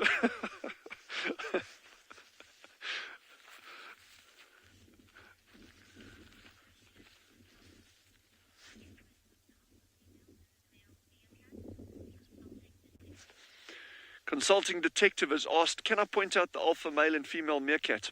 So the alpha female is actually down inside this burrow. It's actually completely out of sight of Gendre's view at the moment. And then the alpha male is the one that's actually sitting closest to me on this side over here. So, and that's a that you raise. Yeah, and I sort of briefly touched on it yesterday in terms of, we always traditionally think of, and we talk about, there's an alpha female in the group, and you know, she's the matriarch, and she's the only one that has pups. And yet, as these group sizes expand, the likelihood of other females having pups and being allowed to have pups just starts increasing. And in really big groups of meerkats, and I'm talking about 30, 40 individuals, you can actually get a number of females that have pups at the same time. So that's just out of interest on that.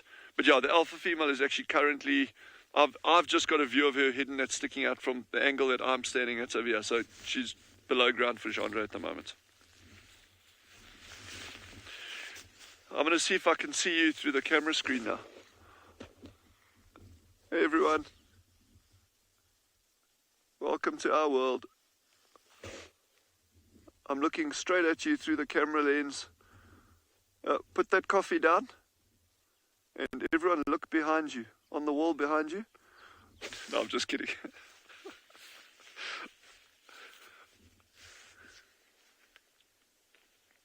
So, coming back to this little plant that I'm not going to show it, it's far away, but there's some really fun little things that are going to come out, even in the deepest points of winter.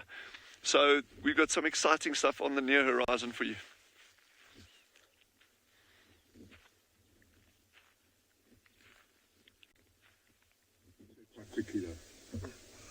So see, that one line one of the Ross brothers is not too far from this dead hyena, and we're looking at this dead hyena on the neck. That looks like that's where most of the job was being done. And the two brothers looks like they're lying right in between the dead hyena and the rest of the pride. Although this hyena is already dead, but they might be feeling a little bit off protection sitting in between the pride and the hyena itself. Of course, they're also keeping an eye to make sure that these lions don't go anywhere. But every now and again, you see the one brother getting up and just looking over this way. It looks like we might be expecting this hyena to get up and run off. But yeah, looking at the puncture wounds on this hyena's neck, it looks like it was mostly the males that have done the job. Like, it's not small puncture wounds, there's seriously big wounds on the neck, and you can see the blood all over there.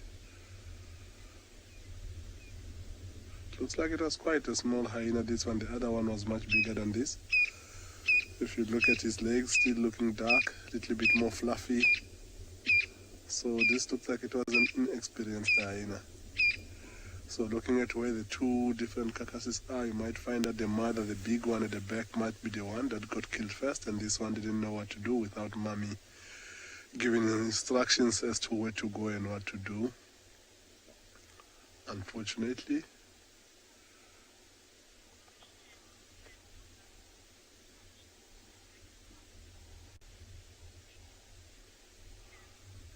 Cam Hopper, they will go straight, they'll open the carcass straight up, try and take as much of the meat as possible. So the fare, if they get a little bit of fare on the vulture side, it's not going to be a big deal. But when they're still trying to open, they're just going to keep on pecking until they find an area where it's going to open quite nicely. This particular hyena, I don't think the vultures are going to struggle. The wounds on the neck is where they're going to poke in from, and they're going to stuck their heads and their necks through and keep on pushing backwards. And the others might also start opening up from the other side.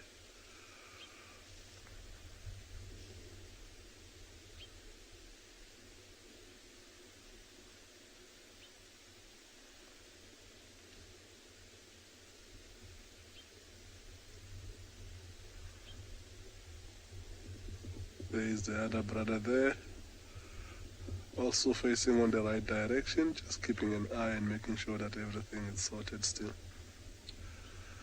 And he's lying nicely on the sun there, enjoying this warm sun for now, but he's going to need to find a shady spot. He was in a much better spot earlier on shade-wise, but he happened to move in the sun. For whatever reason, we don't know, but I think it's just to block the lionesses from moving away from them that easily that way.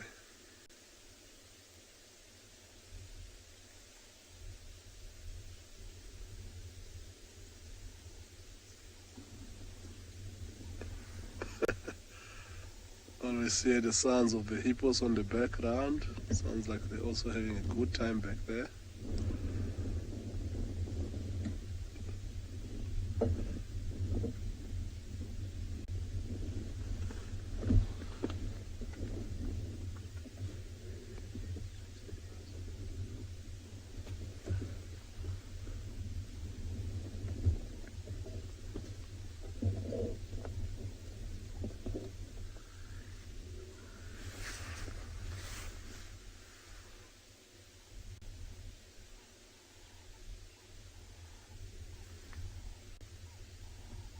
Quite a big hippo that, eh? It looks like it's a mother and calf by the looks of things. The one is much, much bigger than the other one. Or it could be a male and a female as well. Quite difficult with hippos to actually see, because in particular in this waterhole, they're quite far off from where we are. Look at those oxpeckers landing there. So we all know oxpeckers are after ticks and ectoparasite in most of the bigger herbivores, but with the hippo it's a completely different story. So with the hippo, they're just using this hippo as a rock. You can see how the one is running right onto the side and taking a sip of water there. So as for the hippos, because at night when they're out and about busy grazing, the oxpeckers are sleeping then, so they're not really getting their help from the oxpeckers as far as taking off the ticks is concerned. But there is somebody special in the waterhole that does that for the hippo, which is the terrapin. Terrapin often move in and below and pluck the ticks off all the places, nice soft places of the hippo.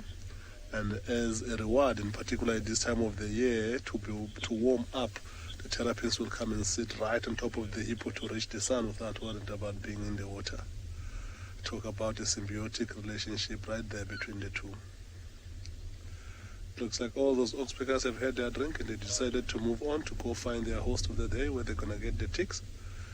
They've had their fair share of drinking water at the moment. And the hippo, as we hear their sound from earlier on, it doesn't look like they are going to be moving anywhere anytime soon. However, because it was so cold this morning, I think midday sometimes they might come out and just lie on the sandbank and just try to warm up a little bit. So we're going to sit around a little bit more, go drive close to the river, see if we can find any fresh tracks of a leopard in that area or find some elephants, see what we can get for the day.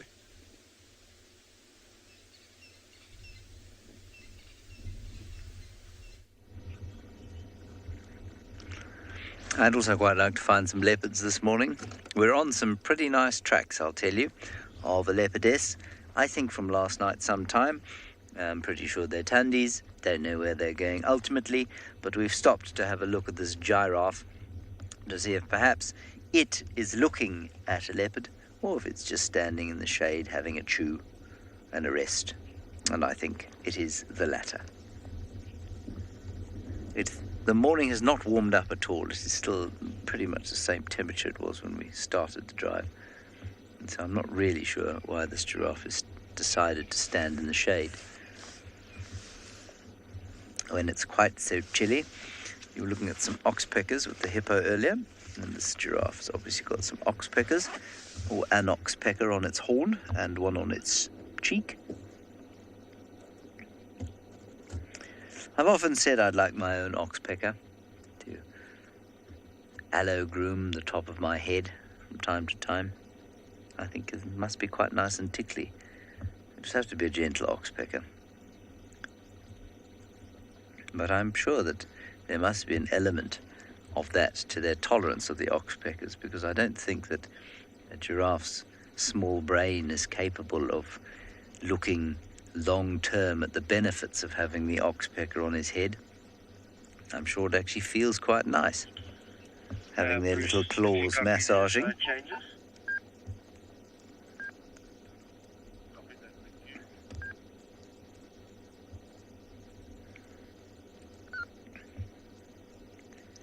That is, of course, unless there's a gaping wound, in which case it's very unpleasant.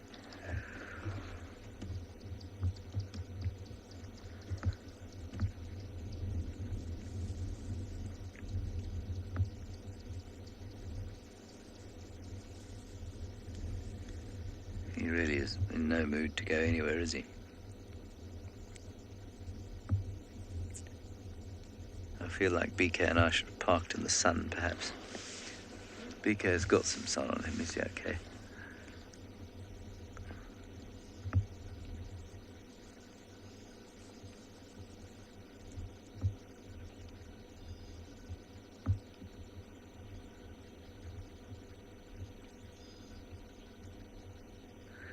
Beverly, a few things, but it's mainly a natural calcification or ossification of the skull, where what happens is that as the giraffe gets older, and this does look like a fairly old bull, the skull calcifies and deposits calcium and bone on top of the original skull, and it makes those bumps and humps that you can see going all the way down almost to his nose, and they'll grow around the bases of the ossicones as well, and those will eventually become uneven. And we saw one the other day that had so many different kinds of gnarls and bumps that one of the ossicones had actually tilted to the side and was growing out sideways. Or maybe not growing, but maybe just lying to the side. So it's just this natural ossification of the skull, deposits of bone that happens throughout a male giraffe's life. And I imagine it's to help them with their fighting. And in some respects may even be part of, or as a result of their fighting. As I may have mentioned to many of you before, the skulls of rugby players, professional rugby players, so guys who play, every week, week in, week out, lots of practices. I imagine it must be the same for gridiron football players, rugby league players. Their skulls are thicker than somebody who doesn't play rugby or football because of the constant bashing of the head. And so it does tend to thicken. That's not to say those people are thick at all. It just means that their skulls get slightly thicker.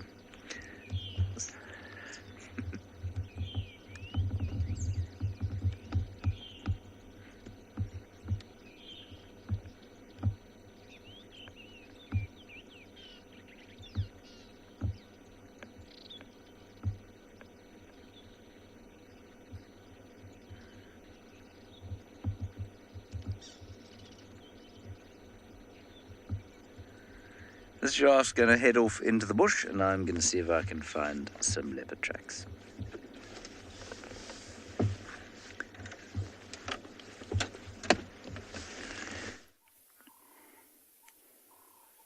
Right, so we've got an animal that's quite creepy crawly. I think a lot of people will really enjoy this, and some might find it really weird. This is a millipede that I've found. It's really, really odd for it to be active at this time of year. I'm not really sure why it was on the road, but this millipede is on a mission, and I didn't want it to stay on the road. I wanted to move it off the road, but I thought it would be a good opportunity to show you, because this is quite a busy road. A lot of our vehicles drive on this road, and I didn't want this little millipede to get squashed. Well, it's not a little millipede, actually. It's a massive one. This is one of the largest ones I've ever seen. And if you can see all those amazing legs on this thing as it waves its way across my arm. I have to be very, very careful. I don't want it to fall. That's why I'm actually using my sleeves, because there's a lot for the millipede to grip onto. Has anyone else ever seen a millipede this big? This is a huge one. So this little thing is not dangerous to me in any way. This is a herbivore. They eat dead plant material and bits of grass. Ramona, it's giving you the heebie-jeebies. Absolutely, it's so weird. You should feel it walking on your skin. All these hundreds of little legs. That's why they're called millipedes, because milli is to do 1,000. I don't think they have 1,000 legs, but anything that has this many legs is always going to make you feel a little bit creepy. Oh, hey, how's it going? So I can see what it's doing with its little antenna is it's tasting everything as it walks over. So the antenna that you can see, oh, now it's coming this way. What do I do? Gerard, help me. This antenna are busy tasting everything that they can in order to see what is it that it's walking on. Is it something that they can eat? I'm not edible, little buddy. So something that's very similar is called a centipede, and they've got a lot fewer legs, and centipedes are quite venomous, and they do hunt and eat insects. So a centipede might give us a little bite, but this millipede is not dangerous at all. If you look very, very closely, you might see that each of these rings on the millipede's body has 2 pairs of legs. That's what also separates them from centipedes. Now, something very, very interesting about millipedes is, although they are not dangerous to me naturally, if I disturb this millipede and I cause it to become frightened, it might roll up into a ball or curl up into a spiral. Now, when they curl up into a spiral, that's one way of protecting themselves. If I get more aggressive with it, if I was a predator that wanted to eat it, like a civet, then it would actually start to secrete a cyanide-based poison, a toxic substance that for a small creature can be very, very toxic. Cyanide, some of you will know, is a very, very potent toxin that's very dangerous to humans. So this, when I'm finished with this millipede, what I'm going to do is I'm going to put it in a clump of grass where it can be safe and away from prying eyes, nothing that might give it a little bit of a bite. Sassy Kathy has asked why millipedes need all these legs. Well, Sassy, I don't actually know why they need that many legs, to be honest, but As you can see, the way its body is shaped is very long and thin. If it didn't have this many legs, it might not be able to crawl and climb over things very easily because their body doesn't have muscles like a snake does. As you know, snakes don't have any legs. They use muscular contractions to get their body to move along. Because millipedes don't have muscles as such, they need all these legs with these little hooks and barbs in order to grip onto anything that they want to climb over. Okay, little guy. You are getting a little bit feisty. I don't know if you can see the front of his head there as it feeds.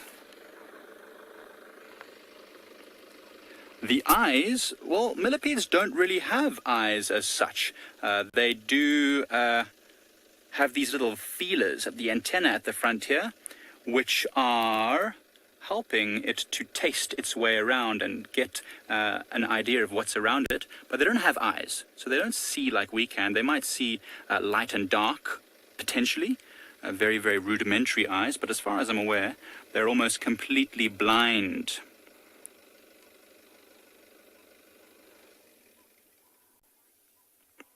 Wonderful. So what I'm going to do is just going to leave this millipede. You guys can enjoy this little guy, and I'm going to, when you're finished, put him away where he can be safe.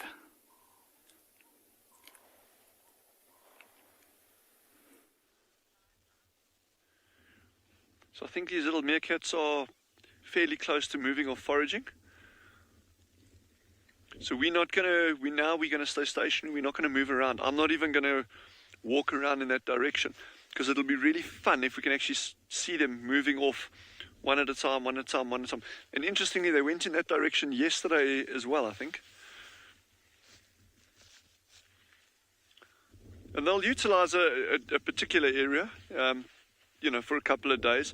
And sometimes you get these scorpions. I wouldn't say they're in colonies, but you can get an area that's got a higher density of scorpions. And that could be for whatever reason, could be like firmer sand or... and then the meerkats could work that area as an example for a couple of days and then move through to a different area, but always radiating out from the same burrow system.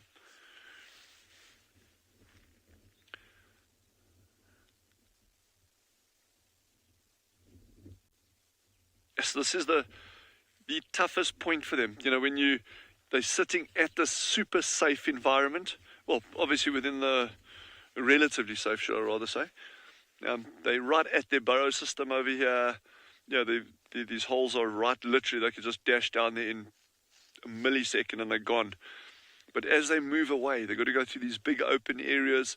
You got these bush clumps. It doesn't matter how good their eyesight is, you could get something hiding in one of these bush clumps. And that is the law of the wild, eh? It's just, they're out there. Anything could happen at any stage. Yeah, look at all the ant-eating chats popping in now. That's interesting, eh?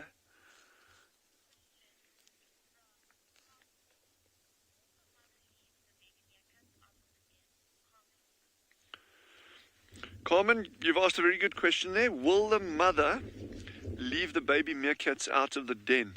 She won't do that at all. What they always do whenever she leaves, because she can't stay behind and babysit them the whole time. Otherwise, she'll start losing energy. And remember, she needs that energy to be able to produce milk for the pups, for the babies. So she needs to go foraging. But what she does, they always leave one of the group behind as a babysitter. So that little babysitter will just keep an eye on those pups because they're going to be so tiny when they come out. When the mother and the others move off, those pups are almost certainly just going to stay underground, and they'll only come out when the other adults and the mother is back again. But that babysitter will be with them the whole time, so the mother won't leave them unattended.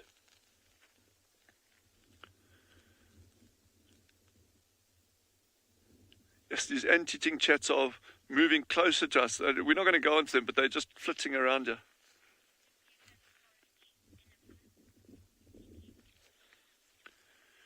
Kiki, also a good question there. Do meerkats forage in a pack? They move as a group. Look at this ant-eating chat right in front of Gendre, right here. This is amazing to watch. Look at that. That bird is like about 2 meters in front of him. Oh, there we go. Yeah, so Kiki, they will forage in a pack, but they won't catch prey items in a pack. So they won't, in terms of, if you look at a group of wild dogs, they'll chase something and they'll all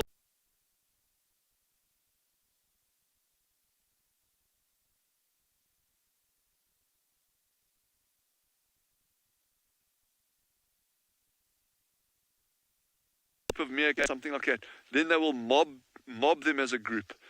So like that, but not in terms of foraging. So each meerkat forages, they move out in a group, but it forages individually. So this one will dig up its scorpion that it's found. That one will dig up its little beetle larva. Yeah, this one might find a gecko. So there'll be no cohesive attack on an individual prey item to catch it.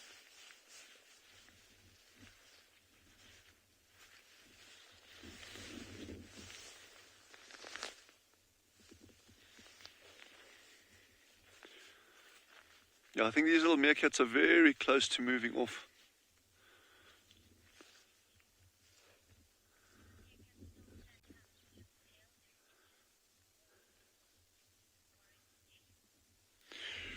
Warren Chief has just asked, can a meerkat still stand up if its tail is deformed or damaged, bitten off, broken off? Yeah, they can. I've seen them doing that.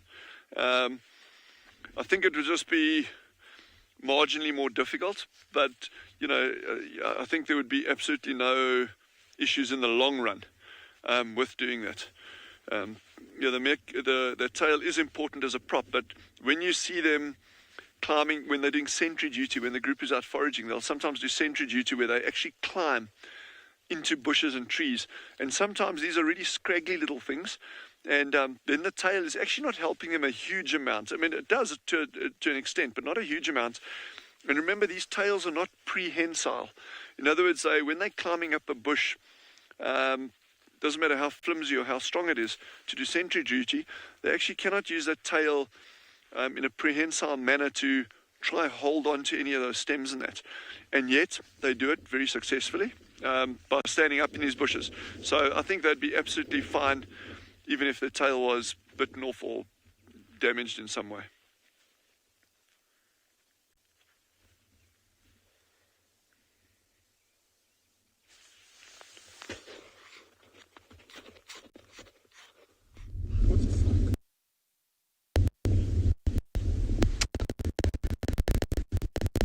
Hello, and as you can see, we are pointing the camera straight at a tree.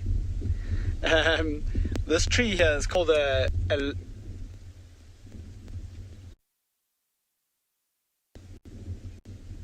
This tree here is called a lala palm, which is a really interesting little tree.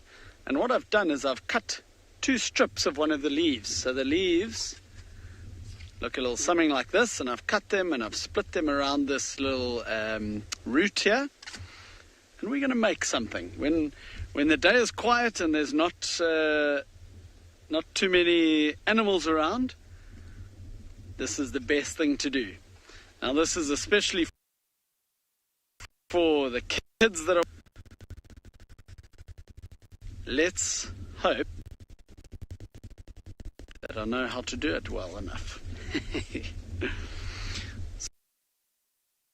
So especially when the wind, because it's starting to get hotter, obviously the wind is starting. And there's something fun we can make out of this tree for while we're driving on a windy day. Let's hope it works. Good. Looking good.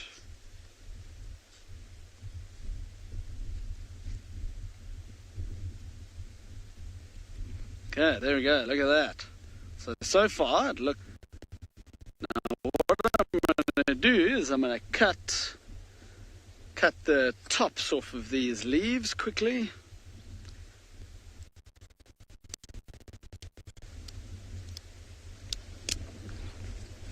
And make it into like a blade shape. So we'll do them maybe about that long.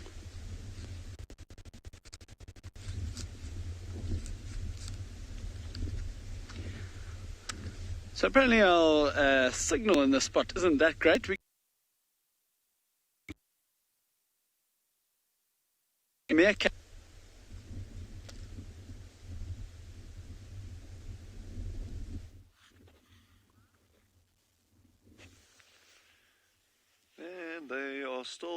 fixing at the burrow there. No big changes.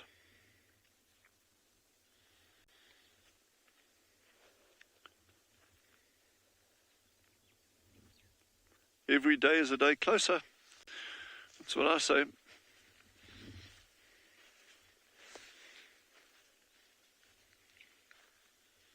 And that's the little alpha that's standing up on that one that's standing up on the top of that burrow entrance over there. So she's normally the one that's going to lead them out in the direction that they go.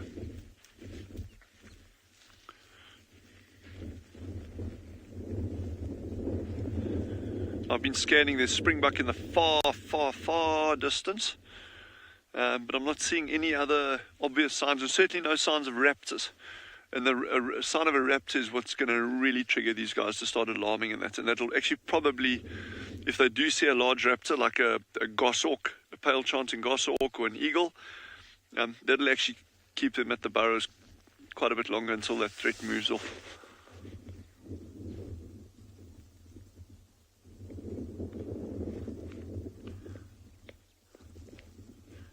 But at least most of these raptors, they can generally see them from some distance away. It's these things like African wildcats and caracal that are ridiculously sneaky little animals, and they'll just hide in these bush clumps and that, and the meerkat won't see them until they're like right there.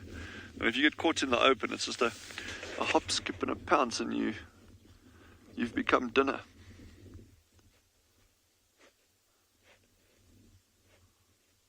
On that happy note. But that's the way life goes, eh?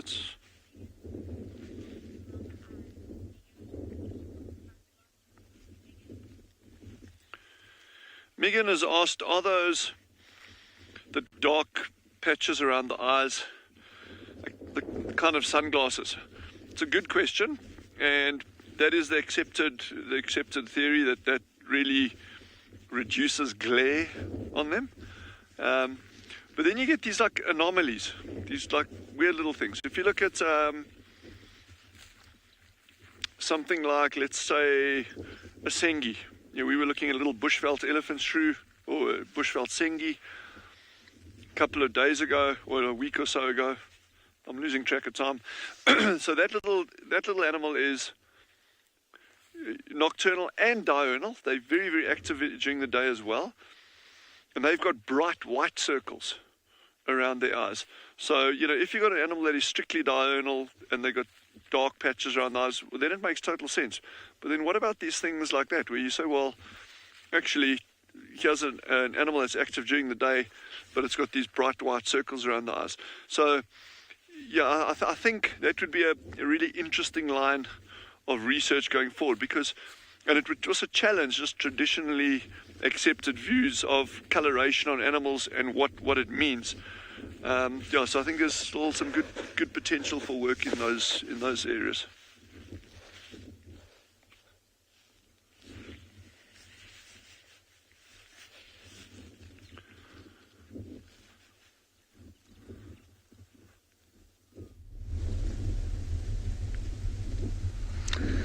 Okay, so sorry about those issues just now, but all I did was just cut these little angles on each of the little propellers. The last thing we have to do is get a big thorn off of, out here there's loads of thorn trees.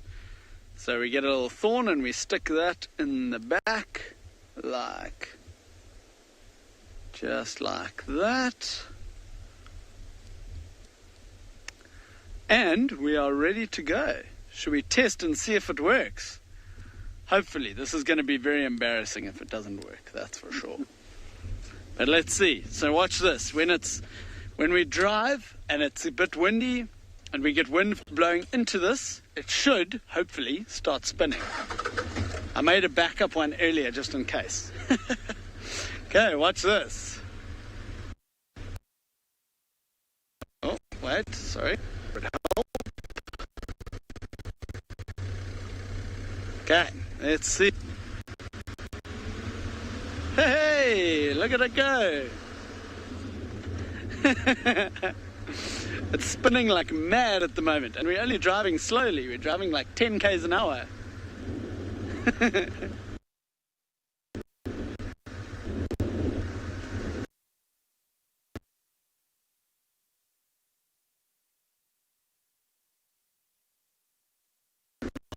Oh,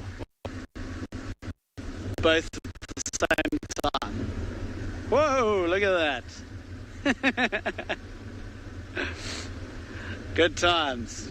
Anyway, as I say, we are battling to find lions and things this morning.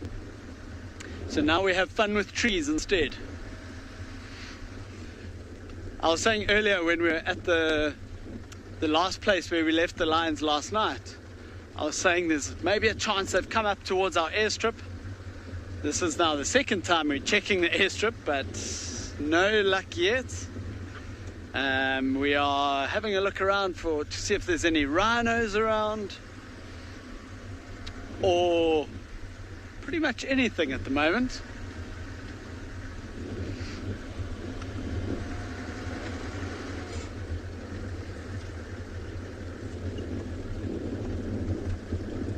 I'm so happy this worked. I would have been very embarrassed if I did all of that and it just didn't spin.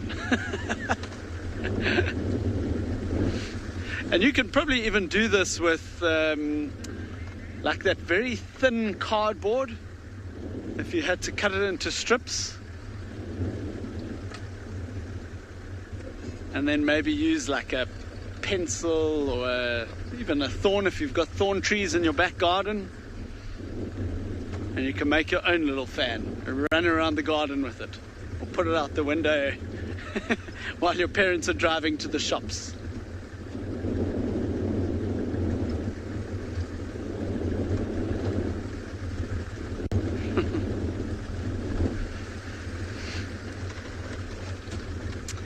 We are gonna just do a bit of a big loop around that side, go out towards the riverbed, see if there's anything along the river, and we'll leave you to carry on with your safari.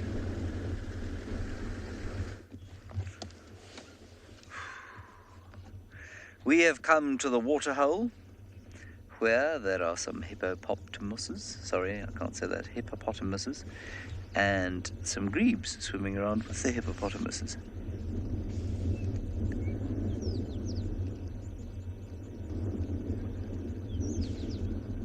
Quite a windy day, strange sort of wind coming out of the east, northeast, which is very strange.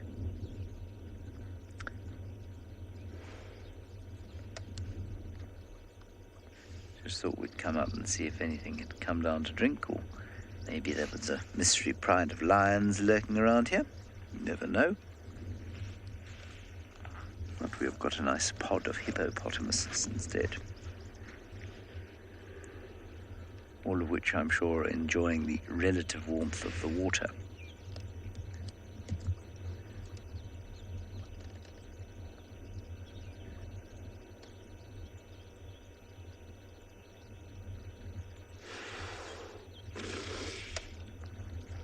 Oh, that's nice.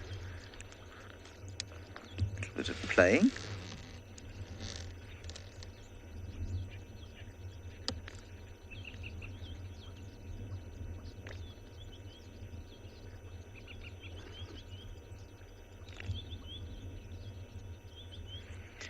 No, Butterfly, it's not a nice day for a swim as far as you and I are concerned, on account of the fact that it's pretty cold. So if you and I were to put on our bathing suits or costumes and jump into the water, I think it would be fairly miserable. It looks like a nice day for a swim, but it's one of those sort of crisply cold days where swimming is not an activity that comes to mind immediately. Especially when you see the wind rippling across the surface of the water. You know it would knife into you if you got out of the water wet. Not that it's possible to get out of the water dry, of course.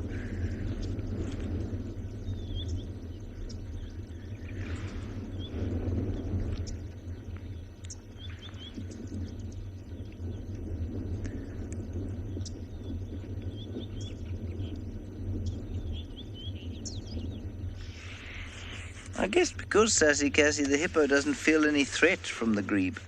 It would definitely attack the grebe if it felt a sense of fear or threat, but the grebe really is not something that the hippo has to worry about. Lauren had a sighting the other day of a grebe sitting on top of a hippo's head, so there is not an animosity,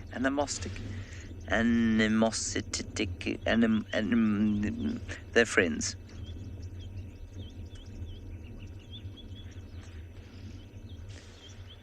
And it's just simply because they don't compete for resources. A grebe cannot separate a hippo from the water. They don't fight over food. So there is no point wasting energy having a fight. Oh, they don't eat each other also. And so there's no point in wasting their energy making enemies.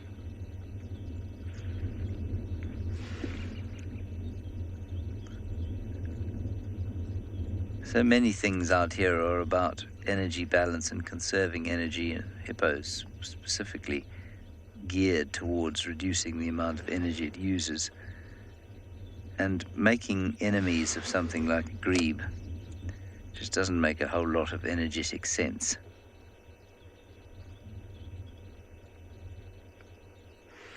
I wonder if also the grebes don't hang around the hippos because, rather like with drongos, hippos probably kick up a lot of sort of water invertebrates when they move around in the mud, and the grebes probably then hunt those. I think it's ruby or something like that.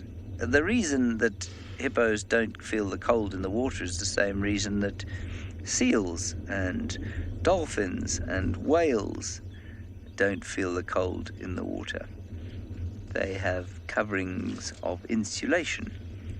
This is not particularly freezing water. It's probably around about 15 or 16 degrees, which would be cold for a human being. It may even be warmer than that, but it's certainly not very cold for an aquatic animal. And they've just got a very thick coating of blubber that stops them getting cold, that insulates them.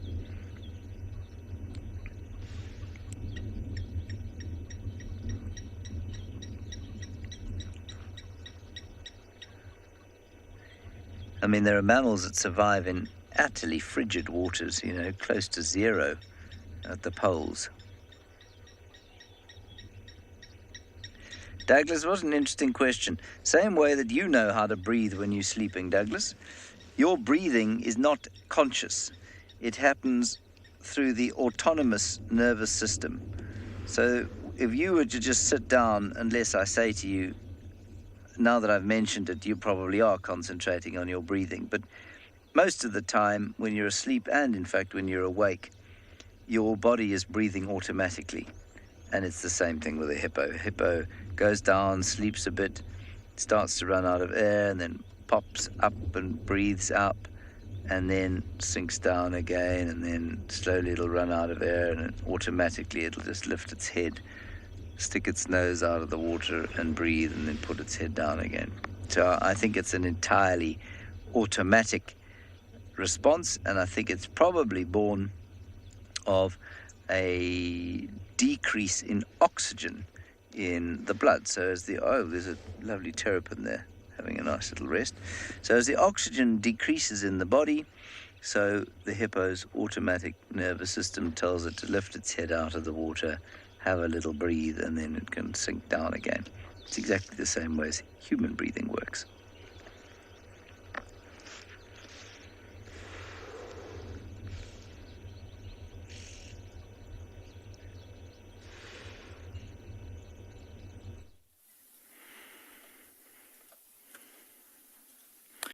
Who knows what this is?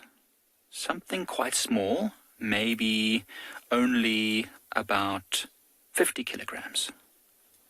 Anyone? Maybe that large animal moving around to the left of it will give you an idea. That is a tiny, tiny, tiny elephant calf. How peaceful. It's actually asleep at the base of this tree.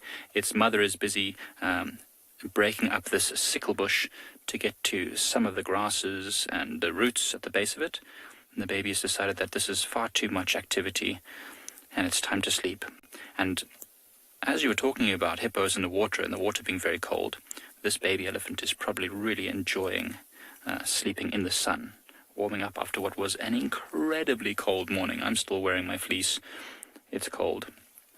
It feels very, very safe with its mother watching over it. In fact, as we came round this corner, it was quite a sharp corner, and we came quite close to them, and they didn't realize they were here. And the mum just raised her head up and opened her ears to say, "Hold on, my baby's here." And so we stopped. We gave them a bit of space. Now she's calmed right down, and you can see she's starting to dust bathe. She's clearly quite comfortable in our presence. She doesn't mind us now. She's even leaving her baby asleep underneath the bush to go and continue feeding. That youngster is so small that it's still suckling, it's still drinking milk. So the mother, this larger elephant, has to feed as much as she can to provide all the nutritious milk that that baby needs. You know, milk is very important for its growing bones, and it's got a lot of growing to do, that's for sure. And you can start to see those ears just flapping gently because it's starting to warm up. So she's been in the sun a lot longer than the baby. The baby has been using her shade quite often. So she's just flapping her ears now to get a bit of cool air. You can see that, she's scratching her ear. Elephants often scratch inside their ears. You know, she saw her dust bathing a second ago. And then sometimes she will throw dust behind her ears or in her ears by accident. She'll just have a little bit of a scratch there to clear it out. Watch this, she's going to use her tusk. She's putting the branch in her mouth. She can't break it off with her trunk, so now she's going to just chew it straight there. If you look at her tusk, her left tusk actually has a notch in it. Striped Horse has asked if baby elephants sleep more than adult elephants. Yes, I suppose they probably do. They can afford to sleep a lot more because they stay with the mother. The mother looks after them. They just have to drink the milk. So yes, when they're doing a lot of growing, I was always told that you do all your growing when you're asleep. So I guess since this elephant's got a lot of growing to do, it's going to sleep a lot.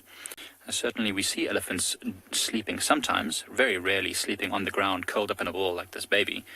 But certainly standing up, they'll sleep and snooze, sometimes lie on a termite mound, but never for very, very long, maybe a couple of hours at the most before they get up and move along.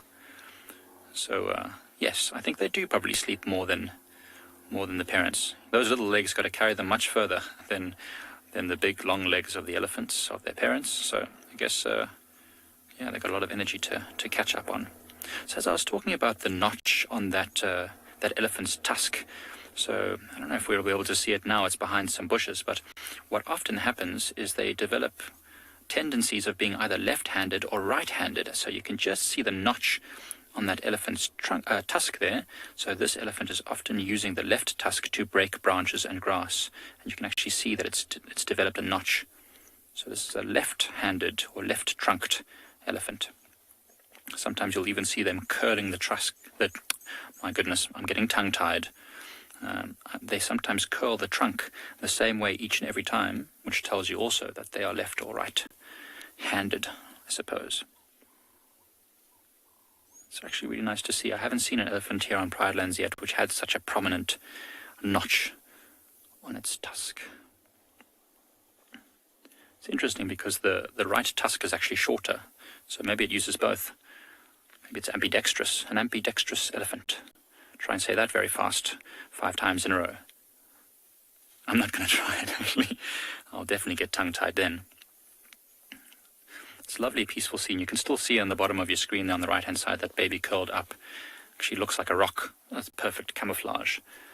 These elephants will be very, very protective if anything comes along that threatens them. So if the lions or a leopard in this rocky area happened to stumble upon this baby, it would definitely be vulnerable, but the mother's very, very vigilant. She won't wander too far from where her baby is to make sure that it's safe all the time. And of course they've got those huge ears, so they can always hear if there's anything coming. Second chance crossing, you've asked if there are any albino elephants or albino elephants. Certainly we've probably seen, so I've never seen one. but there's that. I think I've seen on TV that there are some albino elephants that are born. It would make sense. I mean, there are melanistic, which are dark versions of many animals, and there are leucistic, which are light versions of many animals, and there are albino animals. So I would not think that elephants would be would not have albino offspring, but they've got a lot of surface area on their body, and albinism means that you don't have any melanin in your skin, which protects you from the sun. So I suppose any baby elephants that are born with albinism wouldn't survive very long, I don't think, in nature because of the harsh sun. Let's just watch and see what this little baby does over the next little while.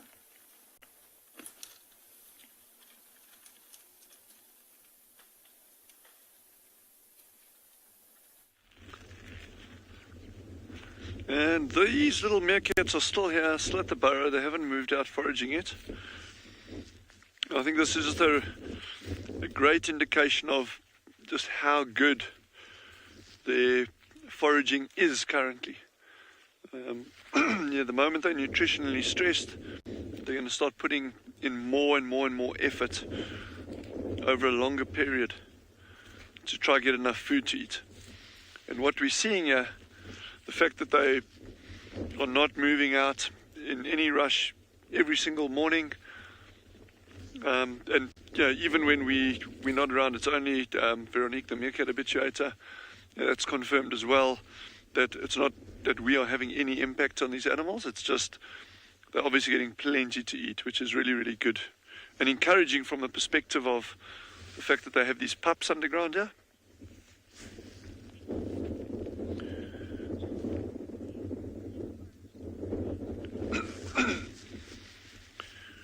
Vicky's just asked, if they catch a lot one day, will they forage the next day?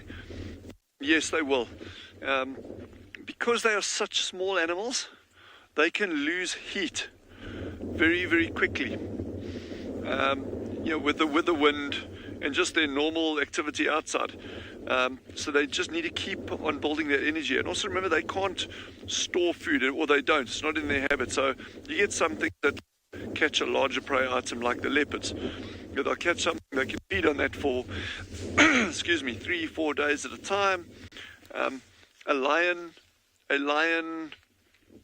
pride that catches a buffalo, they could feed on that carcass for days as well. You get things like squirrels that can actually cache nuts as well. Meerkats don't do that, so they actually have to forage every single day. The only times that I have seen them doing it occasionally is if it's bitterly cold, strong winds, very, very, very, very cold weather.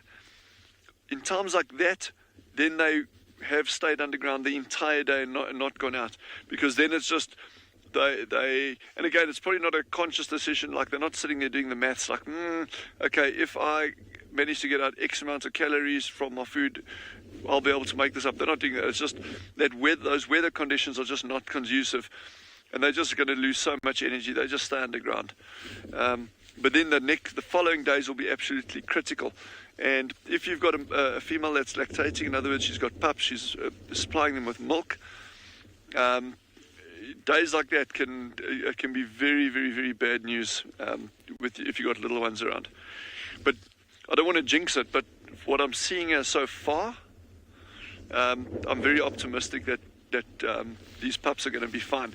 Again, remember, I'm not saying that they're going to grow up and live happily ever after. I'd love to say that, but the reality out here, I mean, you get a huge amount of attrition on these little pups.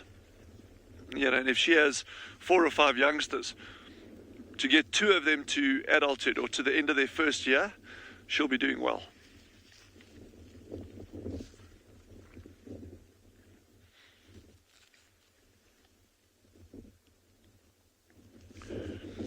Interesting, when they got up in near the center burrows, and then they moved across to the burrows right on the eastern side of the section. They did a bit of burrow maintenance there, then they moved back this way. So they're actually maintaining this whole burrow system. And Veronique suggested that it could well be to do with wanting to move those pups at some stage, and in order to do that, even within the same burrow system, so from hole to hole within that same system, and in order for them to do that, they'd really want to make sure that these holes are ready, that the pups don't come out and then they have to suddenly move them. So keeping this entire burrow system in good and ready order is pretty important for these little guys. Well, not pretty important, it's critical to their survival. I mean, that's the long and the short of it. Again, that alpha female is just constantly grooming her.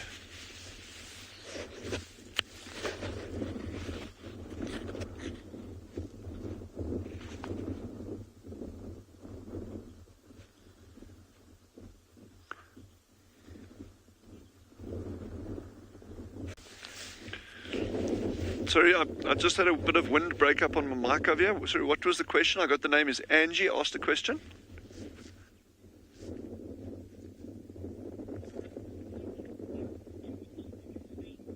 Ooh, yeah. Yeah. So Angie, the question that Angie asked was, do meerkats kill and eat snakes? Yes, they do. But, you know, we have this romantic idea of Rikki Tikki Tavi, you know, of Rudyard Kipling fame, going around and killing snakes.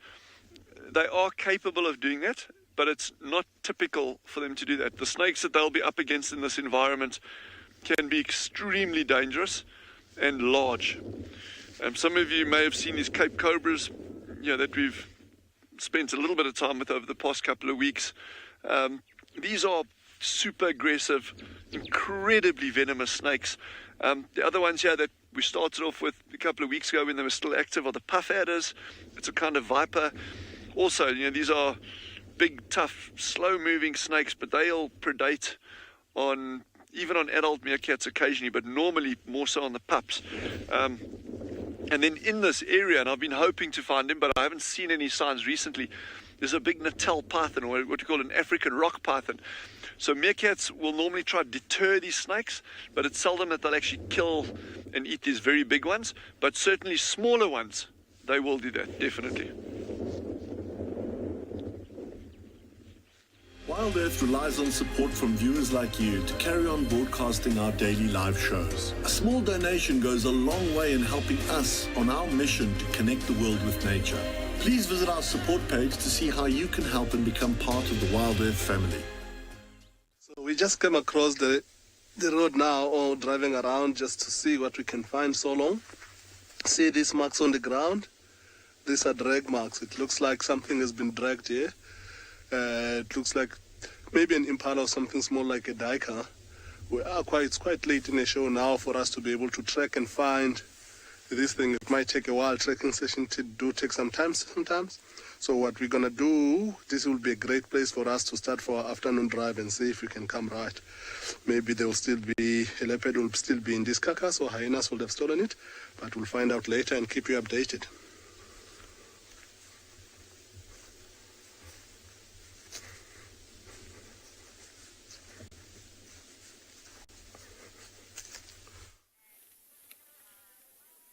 Okay, so we've got, the elephants are still here. I'm just gonna, they moved out of the thickets, and we just had to move away a little bit because the mama didn't want us to get too close. So we've just made a bit of a space, but you might still just be able to see that tiny, tiny little baby. Look how close the mother's standing to her. And look how small she is compared to the mother. You see, she doesn't even stand up to the mother's shoulder. So I don't want to move the car. Unfortunately, I know the view is not great, but if I move the car, we might disturb them. And the little baby just woke up, and I don't want to frighten it. It's probably still waking. I know, you know, when you wake up and you don't really know what's going on. I think that's kind of where this little baby is right now. But look how tiny it is. Look at its little trunk. It's so tiny, so small. It's a little wrinkly. It looks so sleepy still. You see how it's standing with its eyes down like that? It's probably going to fall over in a moment. You know, sometimes when I see baby elephants like this, it just makes my heart melt. it's great to see, though. It's great to see the next generation of elephants so well looked after by their mamas. There's another youngster in this group that we saw earlier. Oh, can't keep my legs. Gonna fall over. And there it goes again. That is sweet.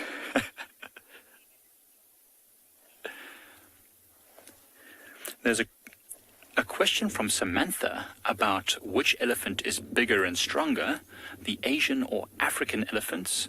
So African elephants are definitely a lot larger than Asian elephants, taller, heavier, and longer. So definitely they are much larger and stronger.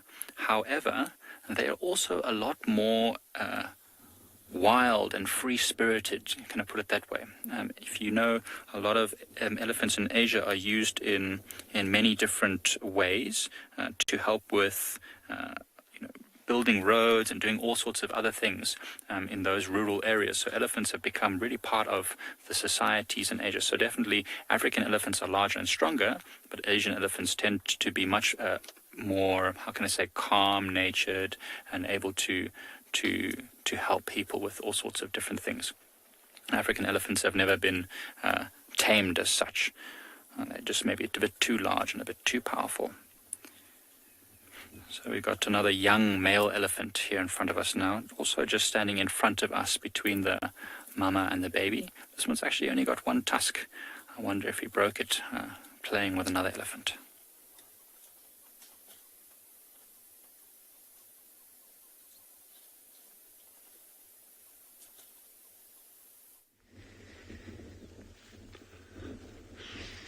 So, if anything I do, of all things, at least I'm consistent and consistently wrong in getting when these meerkats are going to go foraging, because I keep saying, 10 minutes, 15 minutes. Well, maybe I just need to learn to count a little bit better or look at a watch more accurately, because they are still here. And I think an hour ago I was saying they're probably going to go foraging quite soon. I'm not complaining, at least we're watching them. See, they're keeping their eye on something down here as well. There are the anteating chats flitting around. A shrike just came past, which got their attention as well. But I think they are going to go foraging soon, so it'll be interesting to see what time they get back this afternoon. We won't be here, but our meerkat habituator will. But this is so exciting, this journey that we're on with them. And I'm really excited to be able to share this with you in terms of the pups and how they grow and how they develop. And again, it's, I'm not going to pull our punches here. I think there are probably going to be some sad moments as well. But that's all part of it. It's nature. It's what happens out here. We're not going to interfere with them in any way. And it's just exciting to watch how it'll develop and play out over the coming weeks. But the African bush, and not just here, any wilderness place, is a very, very, very special environment and something to be treasured and appreciated. And we're going to continue doing our best to share this with you. So those of you, whoever you are, wherever you are in the world, whatever you're up to, just stay safe, stay warm, and keep joining us. We'll be on again this afternoon, and have an amazing day further from all of us. Thank you.